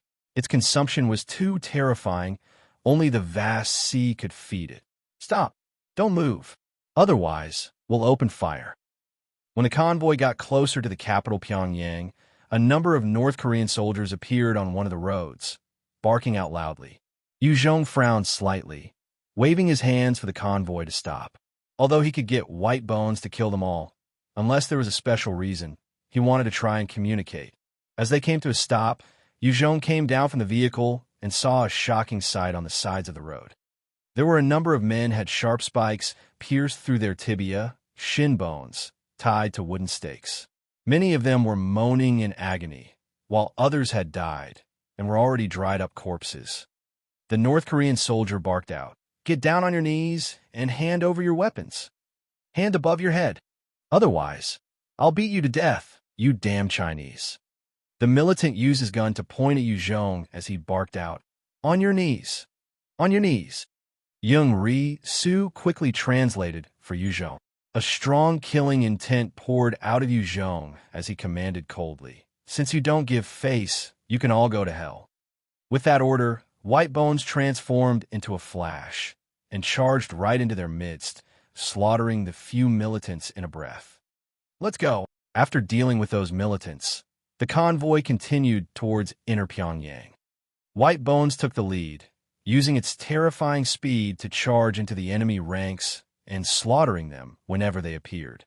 Jung would never show mercy to those who were unreasonable. When those North Korean militants were killed, none of them could react fast enough to raise the alarm. Soon, the convoy managed to enter Pyongyang successfully. Pyongyang City was a pretty lavish city with modern structures and construction. After all, it was the capital of North Korea. After entering Pyongyang, Jung saw a large number of emaciated survivors, as though they were skeletons, their eyes dull and lifeless as they watched Jung's group. In the first place, North Korea had already been lacking in resources since most of it was imported. In fact, it was one of the countries with the highest death rate from famine. The apocalypse was in its second year, and all that the North Korean survivors could rely on were the rations left behind. Most of these were taken up by the upper echelons, while the ordinary survivors suffered. Seeing Jung's powerful armed convoy, the survivors did not dare to provoke him, allowing them to pass through the city smoothly. Hong, hong, hong. Just as they were at the center of Pyongyang, the sounds of dense artillery fire resounded from afar. "What's going on?" Jung frowned and quickly sent out a large number of robotic flies and dragonflies. As the robotic critters flew out, Jung opened up the display inside the command vehicle. On it, he could see all that the robotic flies saw. At the northern area of Pyongyang, there was a huge army camp set up, with numerous armored vehicles and soldiers being sent to the front lines. As the robotic flies continued forward, the reason for the artillery fire became clear. There was currently a large horde of sea-based mutant beasts coming up on shore near the north side of Pyongyang. Many North Korean militants were also stationed at the various defense lines, fighting hard to keep the mutant beasts at bay. These militants had obtained the legacies of Pyongyang City, including cannons, infantry vehicles, tanks, rocket launchers, and many more. With the support of the heavy fire, many mutant beasts were blasted to smithereens. However, their numbers seemed to be endless, continuously pushing up the shore. One after another, the defense posts fell. The militants started to crumble and fell back quickly, while the North Korean soldiers behind collected after them. Evidently, there were still capable soldiers in North Korea. Some of the soldiers suffered defeat but continued to maintain their ground, utilizing all sorts of combat styles and traps to injure and kill the mutant beasts. When Jung caught sight of the horde, he frowned. Are the sea-based mutant beasts coming up on shore? The sea mutant beasts were an even more threatening force than the zombies. The seas were vast and could sustain countless mutant beasts. Their numbers were likely more than 10 times that of the zombies. At the same time, they had numerous Type 5 mutant beasts. Once those Type 5 mutant beasts made their move, with Earth's current technology, other than the nuclear missiles, nothing else could destroy them.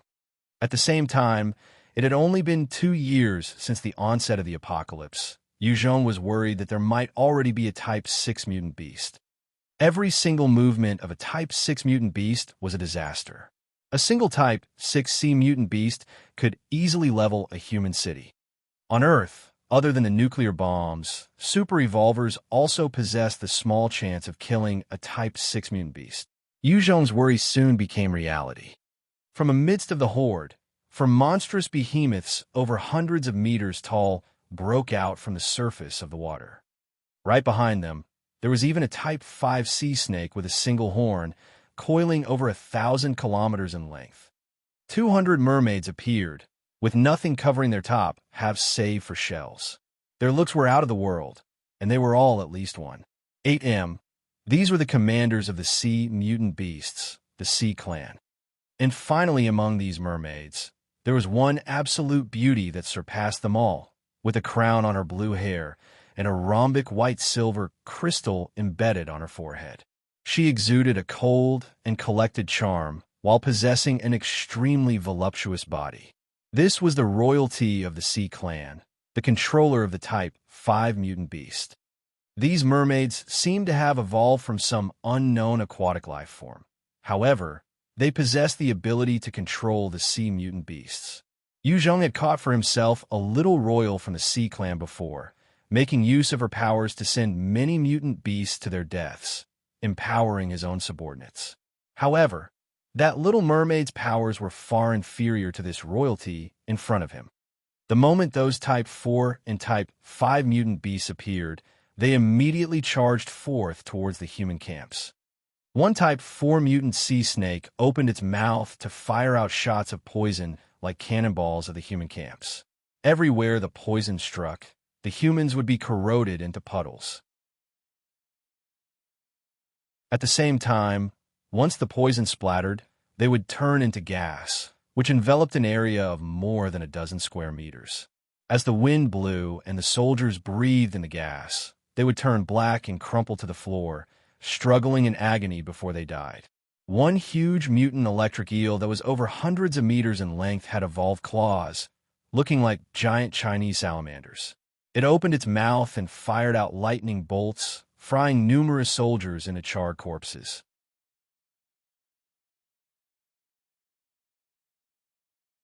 Chapter 949, Battle of Type 5 Mutant Beasts. Chapter 949, Battle of Type 5 Mutant Beasts. Another huge Type 4 mutant black ice turtle opened its huge mouth to spit freezing breath towards the human camps. Upon contact, the humans immediately froze into ice sculptures. The moment these Type 4 mutant beasts entered the fray, the tides of the battle changed immediately. The human soldiers were defeated one after another and scattered like raindrops, forced to retreat. The bombardment of the heavy artillery did not stop, nor did the cannons and heavy machine guns. They continued to fire at the incoming horde of mutant beasts. It was true that the moment these sea-based creatures came on land, their abilities would suffer a drastic drop. Their speed would not be as fast as it was in the water. Even the Type 4 mutant beasts would rarely reach the speed of sound. However, even with that handicap, many of them still could surpass the human running speed. They charged forward and quickly used their claws and teeth to tear the human soldiers apart. Under the lead of the Type 4 mutant beasts, the human defense lines started to crumble, while the soldiers retreated in droves. Tanks and armored vehicles were stomped flat and destroyed, becoming useless piles of metal.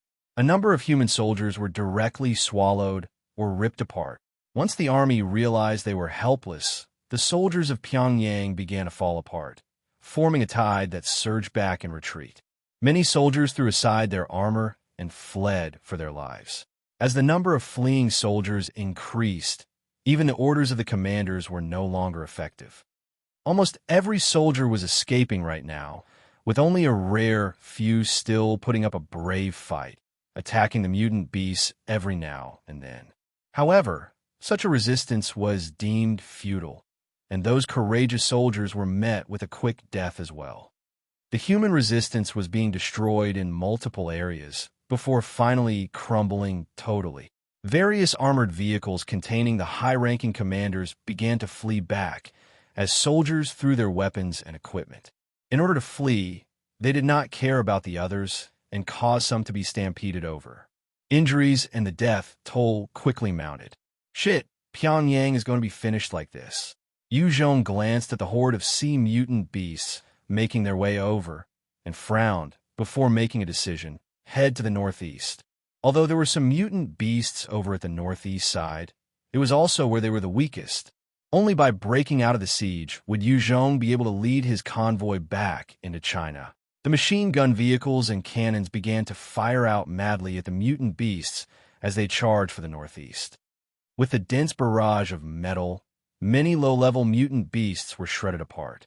At the same time, White Bones charged first as the vanguard, twisting around with its countless bone blades. It managed to tear many mutant beasts into slices in showers of blood and flesh. Not a single beast was its match. Jung pulled out 2 electromagnetic cannons and fired out constantly, blasting the heads of those Type 3 mutant beasts that got too close, fresh blood and brain matter splattering everywhere. Jung and White Bones were handling the high-level mutant beasts, while the heavy firearms dealt with the low-level mutant beasts, easily clearing them. Just like this, the convoy proceeded to slaughter their way through the mutant beast horde. Just as they were about to break out of the siege successfully, a dozen huge Type 2 profound ice fishes opened their mouths, firing out ice shards that fell like rain upon the convoy. Under the bombardment of ice shards, a number of machine gun vehicles were slammed out of shape, some even nailed to the ground. One of the fuel-carrying trucks was also struck by the ice shards, and fuel began to pour out of it. Jung flipped his hands, and a number of electromagnetic beams fired out onto the Type 2 profound ice fishes, accurately slaughtering them. After he dealt with them, he frowned and thought to himself, "Damn it, it's not enough. If we blindly charge through, I can barely save a few." This time, the onslaught of the mutant beasts was not any less than that of the zombies in Seoul. Furthermore, they had countless abilities like ice, water, electricity, poison, bones. Activating them could cause Jung greatly. "We can only do it like this." He made the decision and activated his summoned tamed beast, and the Type 5 Mount-I that had left them not long ago reappeared through a void. When Type 5 Mount-I appeared, it became like a huge steamroller that squashed all the mutant beasts. With every single step it took, an entire patch of mutant beasts would be squashed under it. As it swung its tail to and fro, a number of Pyongyang structures came crumbling down together with the mutant beasts. When the ice shards, freezing breaths, lightning bolts, poison shots, and bone spikes hit Mount-I's body, only the lightning bolts managed to cause some superficial char marks. The freezing breaths might be able to cause a layer of ice over the affected part of Mount-I, but the moment it moved, the tremor was enough to shatter the ice. The ice shards were unable to penetrate its body, not even making it past the scales. It was the same for the bone spikes and the poison globs. Unless it was an attack by a Type 3 mutant beast and above, all other attacks posed no danger whatsoever to Mount-I. Even the attacks of a Type 3 or Type 4 would just injure it slightly before its freakish regeneration ability helped to recover. All of a sudden, Mount-I let out an earth-shaking roar towards the skies as a powerful pressure emitted from its body outwards. Facing that overwhelming pressure, the low-level mutant beasts were all terrified, quickly fleeing in all directions, not daring to attack Mount-I any longer. There was a huge difference in their levels after all. Mount-I was a Type 5 and a water-based mutant beast to boot, hence it could naturally suppress the rest of them. With that single roar, the convoy managed to break out successfully. When the North Korean convoy saw Jung killing a path out, they changed directions from random fleeing to chasing after him. One of the fleets managed to follow after and broke through the siege. Another fleet made its way south. Among the invading mutant beasts, the beautiful Sea Clan Queen looked on as Jung's convoy broke through the siege, her eyes flashing with a strange glint. Her lips parted, and a strange whistle emitted. Hearing that whistle, the Type 5 mutant sea snake finally could not repress its killing intent any longer and charged towards Mount-I. Within the vast seas, every single Type 5 mutant beast was an overlord, possessing their own territory. They would not encroach on other territories easily. The moment they saw another similar rank beast, both parties would go all out in a clash, consuming the other in order to advance and evolve. Only Type 6 and Type 7 mutant beasts were able to suppress that instinct. When the Type 5 sea snake saw Type 5 Mount-I, it was filled with killing intent and an urge to consume. If it was not for the Sea Clan Queen holding it back, it would have pounced forward long ago. Along the way, the mutant beasts all parted to one side, allowing the Type 5 sea snake a clear path. Those that did not manage to get out of the way were squashed. Mount Tai could also feel the killing intent locked on itself, and after it swung its tail to flatten a group of mutant beasts into meat paste, it turned around and charged right at the Type 5 mutant sea snake. If it were a close-quarter combat, Mount Tai had a better chance of victory. The Type 5 sea snake was obviously experienced. From far, it already opened its huge jaws to fire out its innate ability. A dense fog of poison shot out at Mount Tai like cannonballs. When the balls of poison slammed into Mount Tai, they dispersed and started to corrode the scales of Mount Tai, giving off a sizzling sound.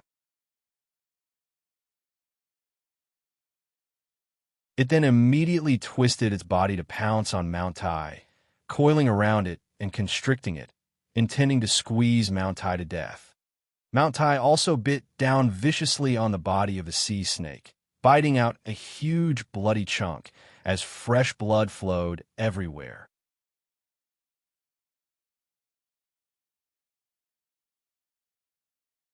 Chapter 950, Killing the Type 5 Sea Snake. Chapter 950, Killing the Type 5 Sea Snake. The usual chosen method of combat of these gigantic beasts was melee. It was simple, violent, no need for flair, nor skill, only their innate ability to kill. The Type 5 sea snake continued to coil around Mount Tai, its body constricting tightly. The pressure was starting to show, as Mount Tai's bones started to make some cracking noises. As they were caught in this cruel exchange, a shadow charged over from the northern and southern side each. The shadow from the north was precisely that absolutely beautiful mermaid queen with her voluptuous body. She rode the waves and came in front of the two entangled beasts. She frowned, as a blue beam of light shot out from her forehead and landed on the head of Mount Tai. Struck by the beam, Mount Tai's eyes glazed over, and it relaxed slightly, allowing the Type 5 sea snake to coil even tighter. It resulted in more bones of Mount Tai being fractured as it spat out a mouth of blood, its body trembling and its life in danger. At this critical juncture, Jung wielded his electromagnetic cannon to fire out at the head of the mutant sea snake without stop. The shots blasted through the scales of the mutant sea snake accurately, drawing blood and causing it agony. However, it was not enough to pierce through the brain to kill it. At the same time, Jung adjusted his aim to fire at the head of the Mermaid Queen. The electromagnetic blast shot towards the head of the Mermaid Queen without mercy. Her gaze turned cold as she waved her jade-like hands, causing the wave beneath her to soar up, forming a powerful shield. The electromagnetic beams that could pierce even the scales of the Type 5 sea snake were negated in front of the water shield, preventing any damage to the Mermaid Queen. At the same time, there was a cold look on the face of the Mermaid Queen as the waves beneath her surged up, and after it disappeared, there were 9 bodies identical to her. I have to deal with her fast. Jung's eyes flashed coolly, and he activated his shadow steps, enhanced with the Dark Do Chi. His speed instantly reached Mach 2, and with a wave of his hands, he sent out a blast of devil flames towards the Mermaid Queen. The 9 mermaids waved their hands simultaneously, as a huge wave surged forth at the devil flames. As the two abilities clashed, there was a strong surge of steam. The devil flames was actually smothered by the waves. With the cover of the steam, Jung charged through the crowd, quickly slashing out 9 times at the Mermaid Queen. As the 9-blade beams flashed by, all 9 bodies were cleaved in half. All fakes. A sudden sense of danger welled up, as a small hand burst out from beneath his feet, grabbing his right leg, and a sharp water arrow threatened to pierce his right foot. When the sharp water arrow struck his foot, it was deflected and shattered immediately, blocked by the Type 5 mutant beast hide on him.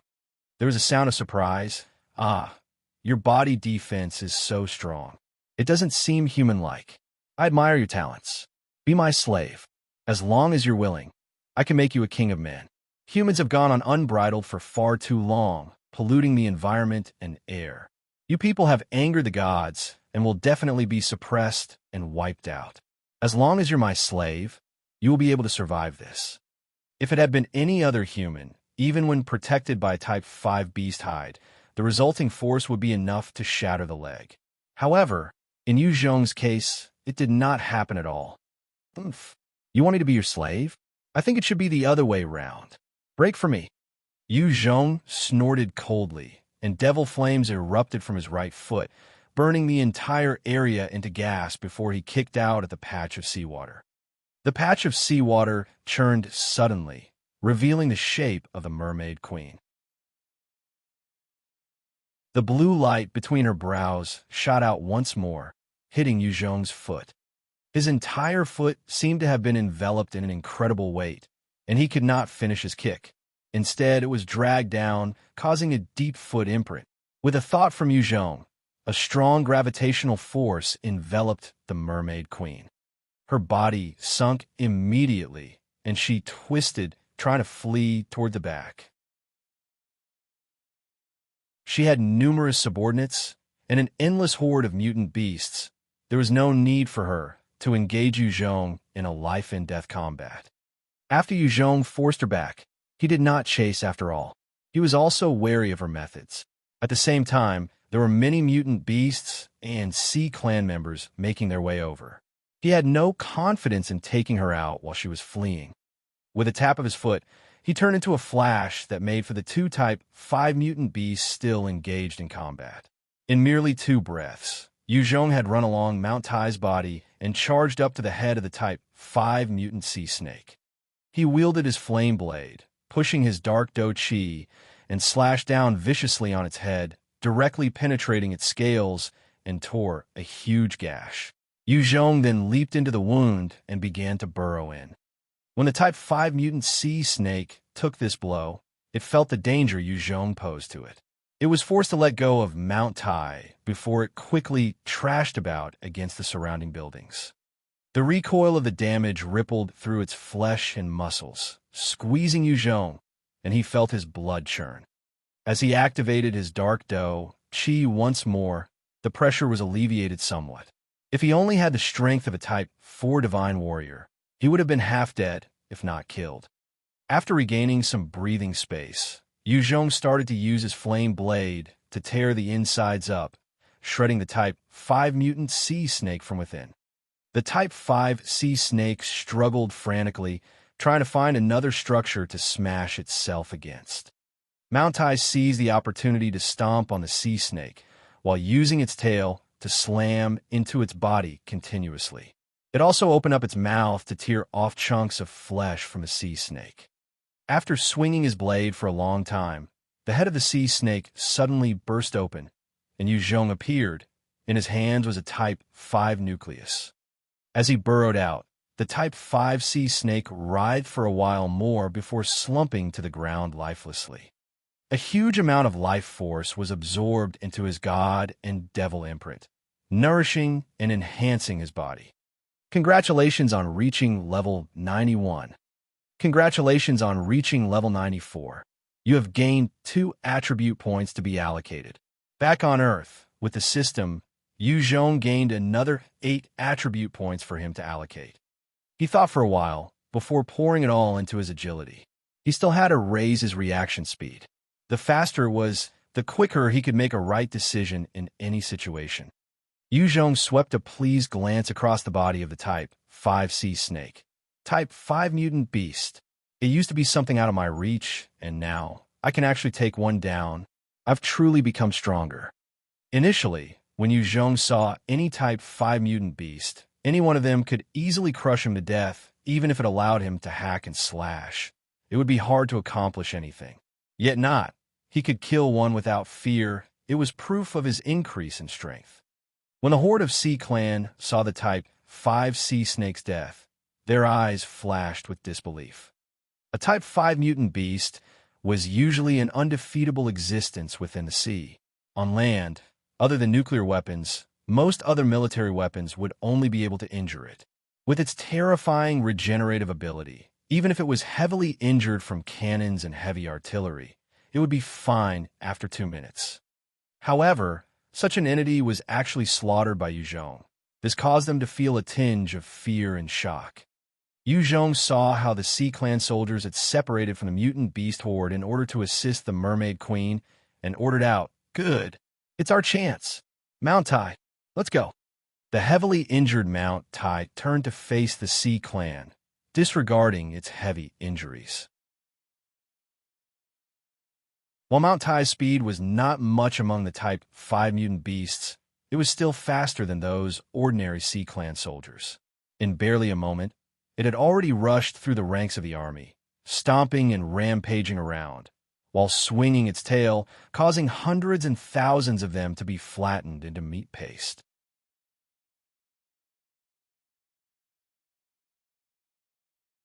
Chapter 951, Fall of Pyongyang. Chapter 951, Fall of Pyongyang. Regardless if they were the 7M tall whale warriors or the small prawn warriors under Mount Tai's rampage, every single one of them was turned into meat paste. Not a single one of them could pose a danger to Mount Tai. The Type 5 Mount Tai rampaged forward, its aim the Type 5 Mermaid Queen. The Sea Clan guards of the Mermaid Queen came forward to attack Mount Tai, as numerous sharp ice shards, arrows, bone spikes, and other abilities blasted towards its body. However, they were mostly blocked by the Type 5 scales. As the experts continued to attack Mount Tai's scales, they only served to injure it slightly, which healed extremely quickly. There was no way of stopping it at all. The huge army of Sea Clan soldiers was like ants as they got stomped on. There was no way of stopping the advance of Mount Tai. However, they continued to do their best, firing at Mount Tai and leaving little injuries. After all, Type 5 mutant beasts were not entirely invincible. There was a limit to their regenerative powers as well. However, the stamina of the behemoths was seemingly endless. Thus it was difficult to erode away. 200 beautiful mermaids came up to the front line, opening their mouths and firing out blue beams that blasted towards Mount Tai. Mount Tai's body turned heavier and sluggish when those beams brushed past it, its movements turning slow. The wounds that it suffered from the assault of the Type 5 sea snake also started to rot, releasing a putrid stench. On Mount Tai's back, Jung wielded 2 electromagnetic cannons and fired them at the mermaids, blasting their heads away. With the deaths of a dozen of them, the effect they had on Mount Tai was lessened considerably. Mount Tai then bellowed in rage, its huge tail swinging at those beautiful mermaids. With a single sweep, a large number of mermaids, as well as their guards, were all flattened into meat paste. Right at this moment, there was an enchanting and mysterious song. As it traveled throughout Pyongyang, all the Type 4 mutant beasts threw aside their prey and quickly swarmed over. At the same time, over a dozen kilometers away, there was a Type 5 mutant beast which had the head of a crocodile, the body of a snake, the claws of a lizard, its body reaching a kilometer in length and covered with a layer of green scales. The beast howled at the sky. Jung stared at the swarming Type 4 mutant beasts, and his eyes flashed with reluctance. What a pity! Seems like we'll have to stop for today. At this time, Mount Tai had already suffered grievous injuries, and there was still poison not yet absolved within it. Its fighting strength was severely undermined. If it were up against another healthy Type 5 mutant beast, it would likely become food. Other than that, there was the swarm of Type 4 mutant beasts that could pose a headache. The might and pressure of Mount Tai could affect beasts of Type 3 and below, preventing them from acting against it. Even if they dare to act, it would only be 70%. However, it was different for Type 4 mutant beasts. If over 100 Type 4 mutant beasts came at once, then it was not possible for Mount Tai to hold its own fort against them. Jung patted Mount Tai's head and ordered, "Let's go." Mount Tai quickly turned and left for the distance, stampeding over the low-level enemies. Its body was over 2 kilometers, and while its movements were not exactly when it ran with all its strength, it was able to slaughter a path. Jung was sprawled on Mount Tai's back, using the system's electromagnetic cannon to fire out, killing the mutant beasts. After some tests, Jung discovered that when using the system's equipment to kill enemies, the amount of life force absorbed from them would be greater than any other weapons. Hence, he liked to use the system equipment to kill. One of the mermaids came up to the mermaid queen, asking respectfully, "Your Highness, should we chase?" The eyes of the mermaid queen turned cold as she spoke coldly. "No need. We can't kill him anyway. He's too strong. His power is above mine. I still need to undergo 2 more evolutions in order to kill him. Let him leave for today. Our mission today is to kill all the humans in this city, turning into a base for our sea clan. Our clan should be the overlord of this world, and we need to control both the land and seas." There was a look of yearning in the eyes of the young mermaid as she retreated. Yes. Without Yu Zhong's obstruction, a huge number of Sea Clan members and mutant beasts managed to invade Pyongyang. All the experts within Pyongyang had already left. There was no one left to obstruct these mutant beasts. They swarmed in and began their massacre of the humans. The number of Sea Clan members continued to come on land. Other than the Type 5 crocodile head, snakehead strange entity, there was another Type 5 crab overlord that had a huge red shell, its size like a mountain, as well as a Type 5 snapping turtle that entered Pyongyang. This time, the Sea Clan had activated a huge force to invade Pyongyang. A total of 4 Type 5 mutant beasts. With such a force, even North Korea, before the apocalypse, could not possibly hope to defend without the use of nuclear weapons. Yu Zhong rode on Mount Tai's back as they fled, and he discovered something wrong with Mount Tai. The infected wounds on Mount Tai were not healing. Instead, they were turning worse. Black pus continued to leak out, dripping onto the ground, emitting a stench. He frowned. The innate ability of a Type 5 mutant beast is truly terrifying. Such abilities were vastly superior to most other mutant beasts, especially those poison types. Should they land on the body of a Type 4 mutant beast, it would be enough to poison it to death. If used against same realm opponents, it would not be easy to get rid of the poison either. Yu Zhong pondered a moment before pulling out the nucleus he got from the Type 5 sea snake and threw it into Mount Tai's mouth. After gobbling it up, there were obvious changes after a while. The muscles that were rotting began to shudder, and those poison parts started to molt themselves as new scales grew out to replace and protect the body. Its dimming and exhausted gaze also regained clarity. Sitting atop Mount Tai, Yu Zhong managed to chase up to the convoy. Currently, the convoy had become huge. There were many armored jeeps, tanks, infantry vehicles, and other military vehicles following Yu Zhong's convoy tightly. Seeing Yu Zhong riding Mount Tai towards them, the North Korean troops were all wary and aimed their weapons at him, with expressions of animosity. Yu Zhong stood on Mount Tai's head as he eyed them coldly, barking out, "I'm Yu Zhong, the leader of this convoy. Who are you people? Why are you following us?"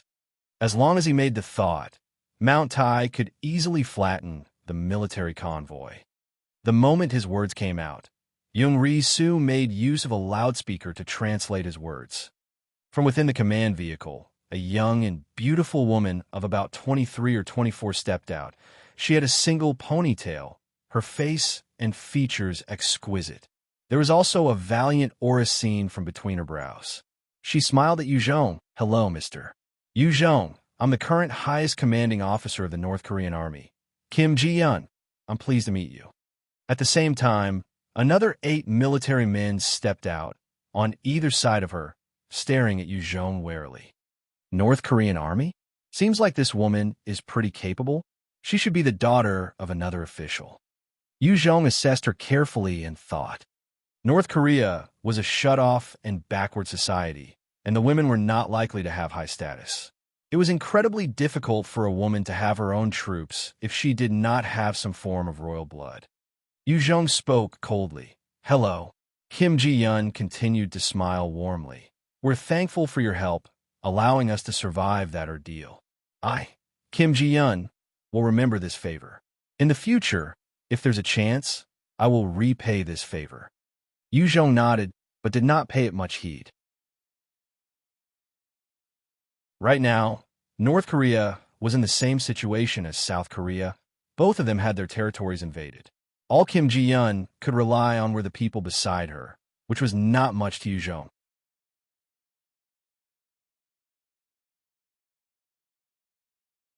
Chapter 952, Won Myung. Chapter 952, Won Myung. Kim Ji-young asked, Mr. Jung, where are you planning to go from here? Jung did not bother to hide anything, directly replying, well, I'm intending to head to China's capital. Kim Ji-young chuckled and asked, the capital, eh? That's quite coincidental. I'm intending to head to Amnok River, Yalu River. How about going together? We can get to know each other better. Jung sighed and nodded after a while, all right. Kim Ji-young eyed the Type 5 Mount Tai. Is this your tame beast? It's pretty powerful. May I ask how you came to summoning such a strong monster? A large number of North Korean soldiers also looked towards Jung with curiosity. Such an entity was practically something from myths and legends, and these ordinary humans were naturally awed by it. If it were in ancient times, Mount Tai would almost definitely be revered as a godly beast or divine spirit. Even in this apocalypse where mutant beasts were rampant, Type 5 mutant beasts were pretty terrifying existences. Just by relying on it, Jung had managed to bring the survivors under him through 2 sieges, one by the mutant beasts, one by the zombie horde. Jung laughed indifferently. That's my secret. Everyone has one, after all, right? Kim Ji-young laughed and did not pursue it. Yes, it was rude of me. Since they had reached an agreement, Jung patted Mount Tai's head gently, and it began to lumber towards the direction of the oceans. Mount Tai was a water-based creature. On Earth, other than a few large lakes, only the vast seas could possibly house it. On the ground, Mount Tai's ability was definitely not on par as it could be in the water. However, due to its massive size, it was the best mower, and in battle, it could charge and rampage through hordes of enemies.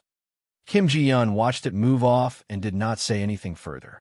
Instead, she suppressed her curiosity and went back into her command vehicle.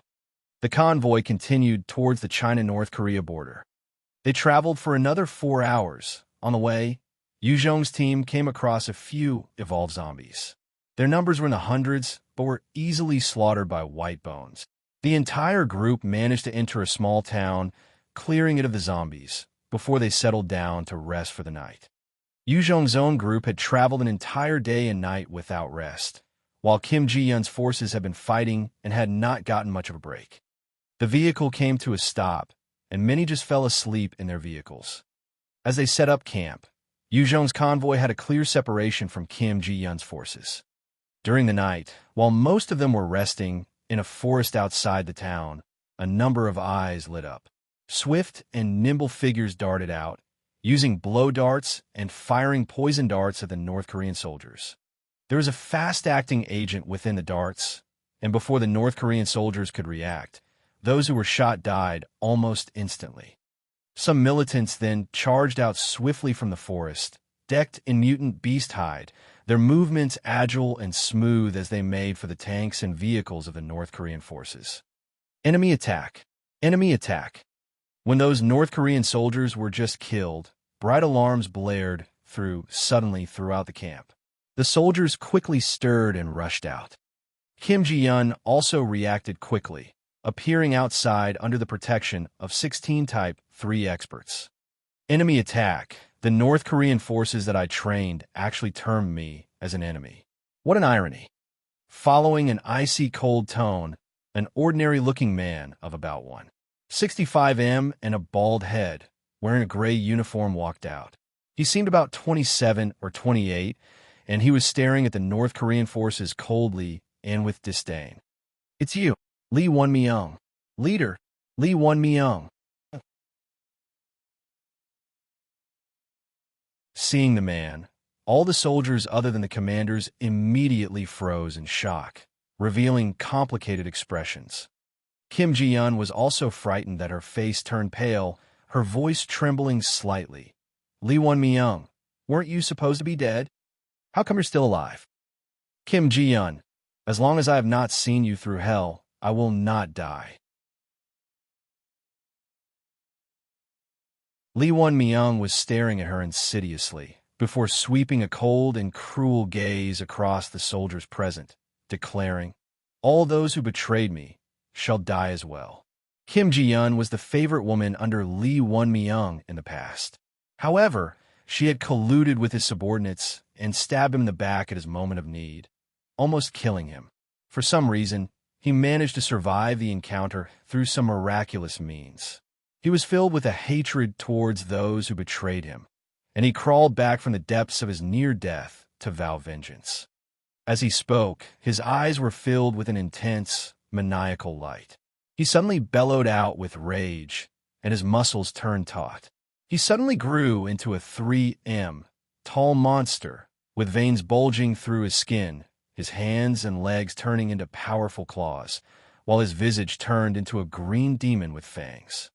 What was most striking was that on his right hand there was a faint gold god and devil imprint as well. Apparently, he was one of those chosen to be the god's chosen. The moment he transformed, his body began to emit a terrifying aura, reaching the Type 5 realm. His overwhelming pressure caused helplessness and despair in the hearts of those facing him. The 16 Type 3 experts were also filled with the same sense of fear and despair when faced with that pressure. A Type 3 expert versus a Type 5 expert, it was a difference of 2 tiers. They were basically ants in front of him and could be easily smacked to death. Kim Ji-yeon let out a sharp shriek. "Everybody! Kill him! It will either be his death or ours. He will not let us off. We have to kill him. Only then we can have a chance of survival. Kill him, and we can live." A number of North Korean experts reacted quickly and began to fire at Won Myung.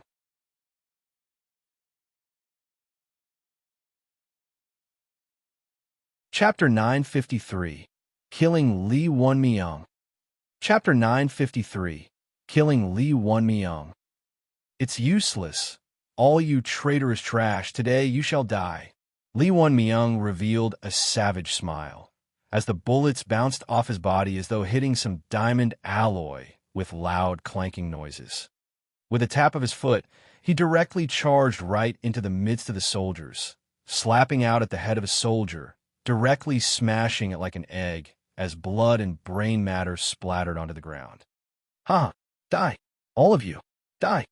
After killing one soldier, he let out an unbridled laughter before continuing his rampage, destroying the heads of various soldiers with casual slaps.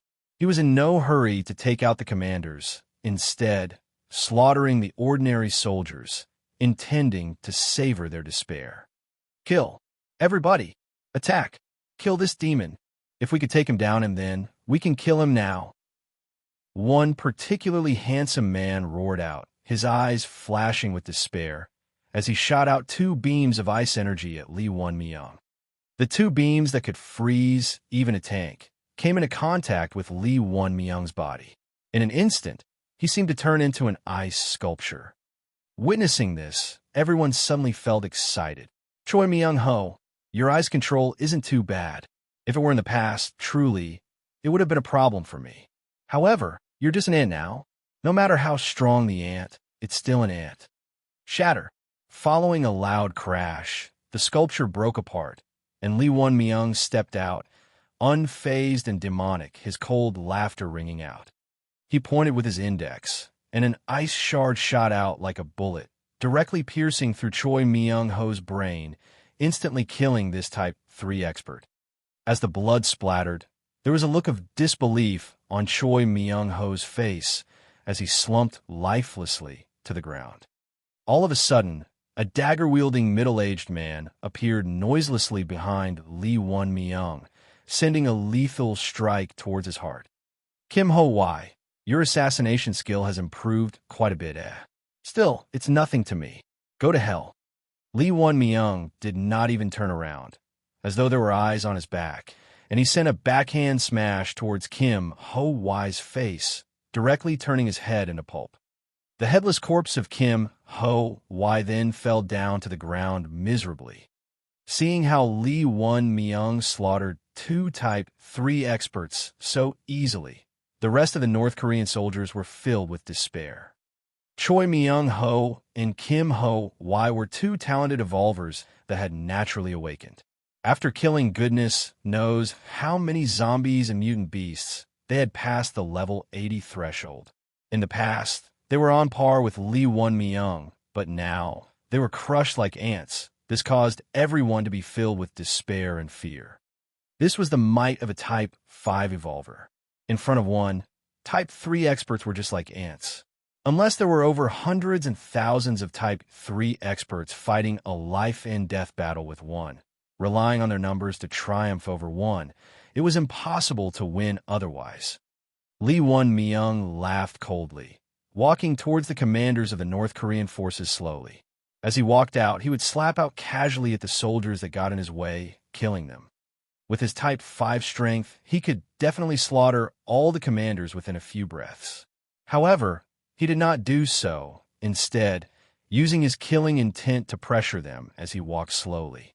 Through his murderous and vicious means, the North Korean soldiers had already abandoned their equipment and started to flee. The North Korean soldiers were not powerful nor well-trained soldiers in the first place, crumbling at the first sign of defeat. Those soldiers loyal to Won Myung had already surrounded those fleeing soldiers and were slaughtering them, not leaving a single one alive. One Type 3 expert had eyes filled with tears, his body trembling as he kneeled on the floor. He began to beg, "Won Myung, I was forced to. I swear. I was forced to. Don't kill me. I'm willing to surrender. I'm willing to work for you. Spare my life. Leader, I was forced by this woman. Don't kill me. I know my mistake now. I was wrong." Under the threat of death, the commanders began to get down on their knees, crying and pushing the blame towards Kim Ji-yeon. "A bunch of fools. What use is there to beg?" Kim Ji-yeon saw this scene with a pale face and laughed out coldly. She knew that with what they had done, Won Myung would not spare them. "Even if you regret now, isn't it too late? Mi, Sung-yeon, and Mi-suk can never revive. You bastards can go and accompany them in death." Won Myung flashed past and came up to one of the sniveling commanders. There was a savage glint in his eyes as he grabbed out with force, directly tearing the head and spine off from the body. Seeing how cruel and merciless he was, the rest of the commanders let go of any reservations they had and roared out, "Kill! Kill him! Otherwise, we'll all die." The rest of the commanders who had got down to beg had desperate expressions as they charged out at Won Myung. Ice shards, fire arrows, and gravity skills began to blast at him as they used their strongest skills, which could cause even a Type 4 expert to fall. "It's useless. It's useless. Ha ha ha." Won Myung laughed out savagely, continuing to flash through the crowd. Each time he slapped out casually, the attacks would amount to nothing, while a traitor's head would explode. He finally went ahead and tore through all of them, coming up in front of Kim Ji-yeon with a bloody visage, speaking in an insidious manner, "Why betray me?" Kim Ji-yeon knew she was about to die and lifted her head to laugh coldly, her eyes filled with a resolute gaze. "Do it. I want you to live with regret and doubt your whole life." A furious scarlet light flashed past Won Myung's eyes as he chuckled. "It's useless. These cheap tricks won't shake my mind. Go to hell, bitch." After that, his fist exploded out mercilessly towards her head. With a loud burst, her brain exploded and the matter and blood splattered everywhere behind. Her headless corpse slumped to the floor.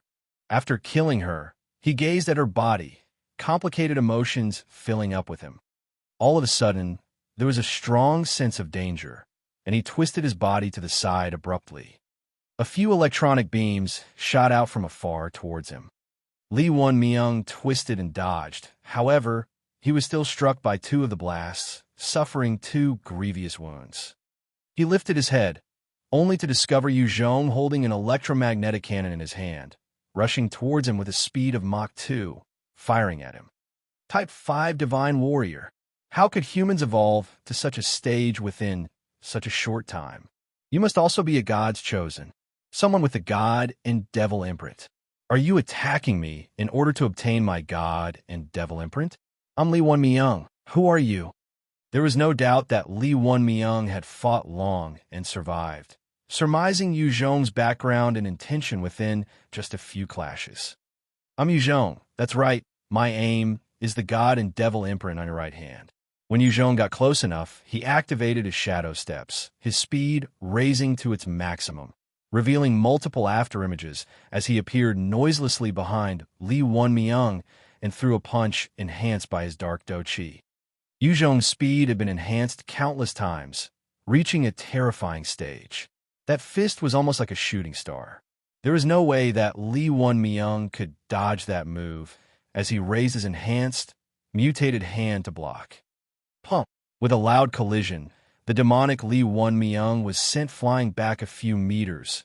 Even his enhanced right hand was destroyed in that clash, as it swung uselessly by his side.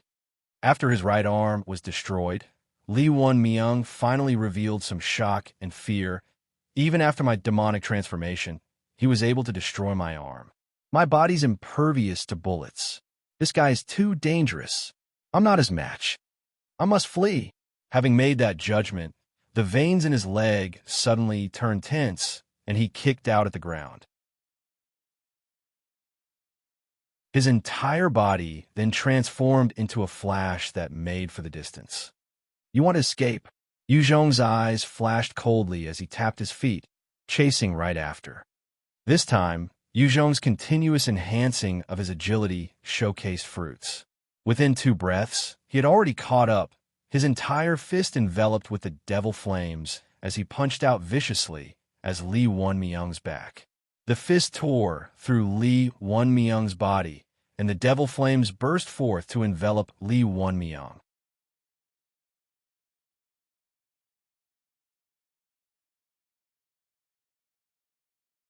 Chapter 954. The Russian Empire's Torrent of Steel. Chapter 954. The Russian Empire's Torrent of Steel. Amidst his miserable screams, Won Myung's entire body turned into a pile of ash, leaving behind only the right arm containing the God and Devil imprint. After transforming into a monster, Won Myung's strength was only at the Type 5 realm. Facing Yu Zhong, who was at the peak of Type 5 realm, there was no way of resisting. Yu Zhong came up to the monstrous right arm and picked it up, his brows furrowing. "What's this?" It was unlike any other monster limb that he had come across. As for Won Myung's form after transformation, it was also alien to Yu Zhong. Yu Zhong looked at the pile of ash and pondered. This fellow has likely gone to another world. Yet, how come he doesn't have a God-Devil nucleus? The God-Devil nucleus was a gold nucleus in Yu Zhong's sea of knowledge, and he could sense its power. He could faintly tell that it was the source of his strength, and should it disappear, all his powers would be gone as well. Since he did not understand it, he could only hazard a guess. Maybe he didn't get to the other world through normal means, hence he could not form a God-Devil nucleus. Or maybe he could only reach the Type 5 realm after transforming. He shook his head and threw all thoughts of Won Myung away, before placing the monstrous right arm to his own God and Devil imprint. Instantly, a bright glow radiated and enveloped Won Myung's imprint. In the glow, Won Myung's God and Devil imprint disappeared, swallowed entirely by Yu Zhong's. After Yu Zhong's imprint swallowed Won Myung's, a powerful energy swarmed into his body, directly pouring into his gold nucleus, which absorbed it greedily. A number of profound and mysterious runes appeared on his nucleus, bringing it to a higher state of abstractness and perfection. Having absorbed the energy, the gold nucleus shot out a number of runes that congealed in Yu Zhong's sea of knowledge, forming 3 silverish white runes. Congratulations, you have learned the skill, 4th Order Radiance of Life Control. Congratulations, you have learned the skill, 4th Order Devil Transformation. Congratulations, you have learned the skill, 4th Order Flight. The moment those 3 runes appeared, the notifications rang out one after another. When Yu Zhong heard those notifications, his eyes flashed with joy. Flight. This is great. With this ability, my survivability has improved again. Flight was a rare skill. When Jung had initially grown his survivor base to 1 million, he had not even seen one with flight. Its rarity was apparent. He regained his composure and surveyed the surroundings, noting that the soldiers Won Myung brought had already been killed by White Bones. At the time when Jung made his move, he had already ordered White Bones to attack. With its strength, it was as easy as killing an ant. After that messy conflict, the North Korean forces were only left with a few family members of those commanders. They were all pale, filled with fear as they eyed Jung, not daring to move. Jung swept a gaze across those people, summoning Young Ri-Su, "Go take care of them. If they want to leave, give them 20 days of rations and send them on their way. If they want to stay, make sure they understand the rules here." Young Ri-Su replied swiftly, "Understood, Uncle." Those family members obviously did not trust Jung, who was a foreigner, and amongst them, many chose to take the rations and leave. However, many others lacked the ability to survive on their own. Thus they chose to stay and handed their fates to Jung. After resting for a while, Jung led everyone onwards to the border. At the China-Mongolian border, across the vast plains, there were many tanks, IFVs, rocket launchers, cannons, armored vehicles, etc., forming a terrifying torrent of steel, making its way towards Huhat City. The northeastern area of China was scarce of humans, instead infested with zombies. It formed a natural barrier between the two countries. Thus, Russia could only attack through this border. On the plains, within a secret hill, for soldiers dressed in military uniforms looked on at the convoy, their expression ugly. One particular burly man looked through his binoculars, his countenance downcast. "It's those fucking Russians. Damn it, they dare to come again." During the Second World War, when the Russians had attacked China, they did everything possible. Many of the older generations actually bore more resentment towards the Russians than the Japanese. This muscular northeastern Han had people in his hometown that had suffered under those Russians back then. Thus he was also brought up with the same resentment. One soldier asked worriedly, "Captain, what do we do?"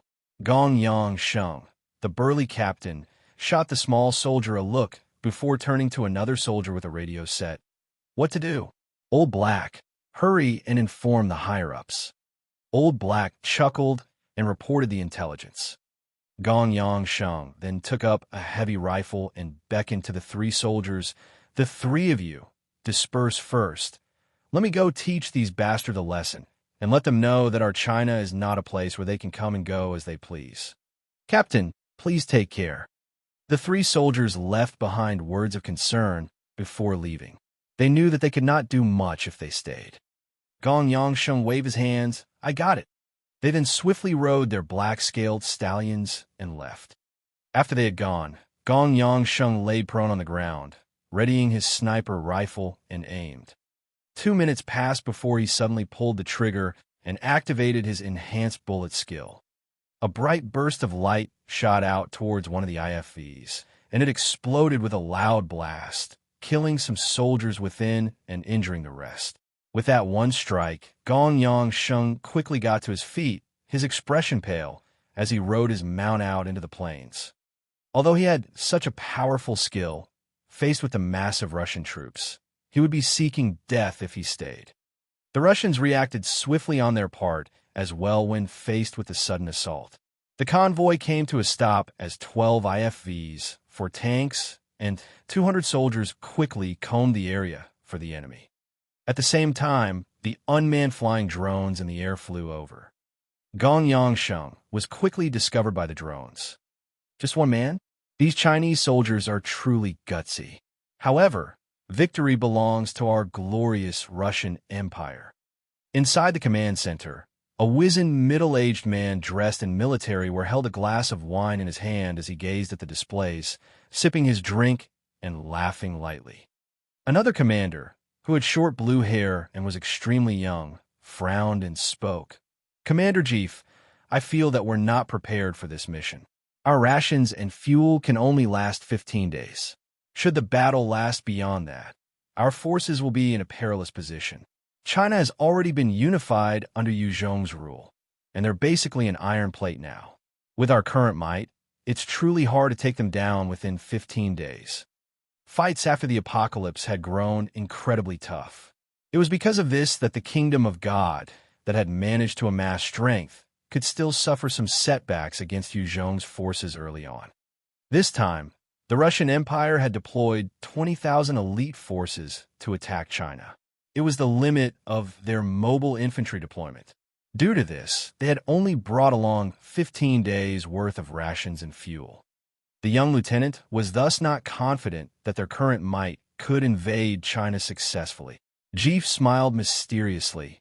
"Lieutenant Yevgeny, you're right. If Yu Zhong were still in China, then our forces would definitely not be a match for him." However, he had already been missing for close to a year. The northern area is also fraught with complicated power struggles. No one has hope there, nor is there anyone that could lead their forces. Under such circumstances, if we throw all our forces into the assault, it's not impossible to defeat them. Furthermore, it's not just us eyeing them. We have other allies and reinforcements. Even if Yu Zhong were to make it back, there's no way that he could stand against all of us. Yevgeny frowned and asked, "Reinforcements? You mean the kingdom of God's forces? Weren't they already defeated by Yu Zhong?" Jeef chuckled. "Lieutenant Yevgeny, this is something you're not required to know. Your current mission is to prepare well and to take down Hot City. Once we have it, China's capital and the Central Plains would be separated. Our mission would be halfway completed by then." Yevgeny replied in a solemn tone, "Yes, General."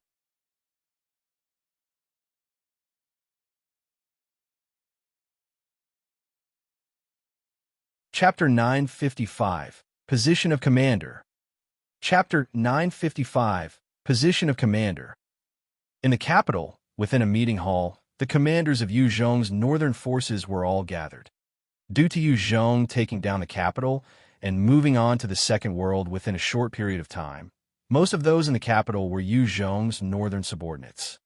Guangxi and Hunan, on the other hand, had considerably lesser subordinates. Only a few that had followed Yu Zhong early on had been left there to oversee things. Inside the meeting hall, there was Chun Yin, Chun Yao, Ji Qingwu, Li Shimin, Lian Dezhong, Chao Bai Lai, Hua Ran, Li Guang, Lai Ming Yi by Xiao Sheng, Yuan Ning, as well as many others. Each of them held considerable authority, while their forces had nothing much to do with each other. Thus it was hard to command. Ji Qingwu swept a gaze over everybody and spoke solemnly. "I'm sure that everyone knows this by now. Russia has sent out a 20,000-strong force towards Hot City. We have to stop them." Her words had just landed. Lai Ming interrupted somewhat rudely. "Wait a minute. Before the meeting commences, I have some questions. Miss Ji Qingwu, you're the stand-in commander assigned by Leader Yu Zhong with the authority to call for meetings. However, I feel that with your strength, it's not enough." Bai Xiao Sheng eyed Lai Ming Yi coldly, his voice turning incredibly icy. "Lai Ming Yi, are you intending to go against Leader Yu Zhong's words and betray him?" Lai Ming Yi's brows arched as he turned to look at everybody. "Of course not. However, I feel that we shouldn't be commanded by a lady. Haven't we had enough of problems caused by women throughout history? Jiangxi, Empress Dowager Cixi, Empress Liu, it was because of these women that past dynasties had fallen. I just don't want to see Leader Yu Zhong's hard work wrecked at the hands of a woman when he gets back. What do you guys think?" Hearing his words, everyone maintained silent, their eyes flashing with strange glints. Within this meeting, there were more men than women. When Yu Zhong had left and appointed Ji Qingwu as his substitute, many were not happy with the decision inwardly. Lian Dezhong, Chao Bai Lai, Hua Ran, Li Guang, Lai Ming Yi, Yuan Ning, these prideful men were dissatisfied with Ji Qingwu holding the reins. If it was not for Yu Zhong appearing in the evolving temple through his hologram every once in a while and notified everyone of his status, these prideful riders would have long since staged an uprising to chase Ji Qingwu away. Ji Qingwu glanced at these men and could not help but frown as well. In her position, it had truly been difficult. In Hunan, Guangxi, and Mongolia, Ji Qingwu had the most support in Hunan and Mongolia because she had followed Yuzhong all the way in growing and expanding his power. However, in Guangxi, it was a lot lesser. Instead, Chen Yao was more popular. Under such circumstances, it had been difficult for her to carry out instructions to grow and expand Yu Zhong's faction during his absence. When she had taken over the reins, she had felt his headache and stress for the first time. Especially since she did not have his outlook, it was harder to command his forces. At this time, Chen Yao piped indirectly. Li Ming, Ji Qingwu's position had been assigned by Yu Zhong. During this year, she had grown our faction considerably. Everyone had seen this for themselves. On what grounds do you have to accuse her of insufficient ability? Li Mingyi's face remained unchanged. Miss Ji Qingwu truly had performed exceptionally this year. I'm not questioning that. However, this is with regards to governance. In terms of war, our expansion had truly been small. Furthermore, she had not led any large armies before. Thus, the upcoming battle between the two countries should not be left to her. It's not right. In the year of Yu Zhong's absence, Ji Qingwu had focused all her attention on the internal aspects, expanding capabilities and manufacturing. They had also managed to wipe out over 4 million zombies. This was also due to the difference in their mindset.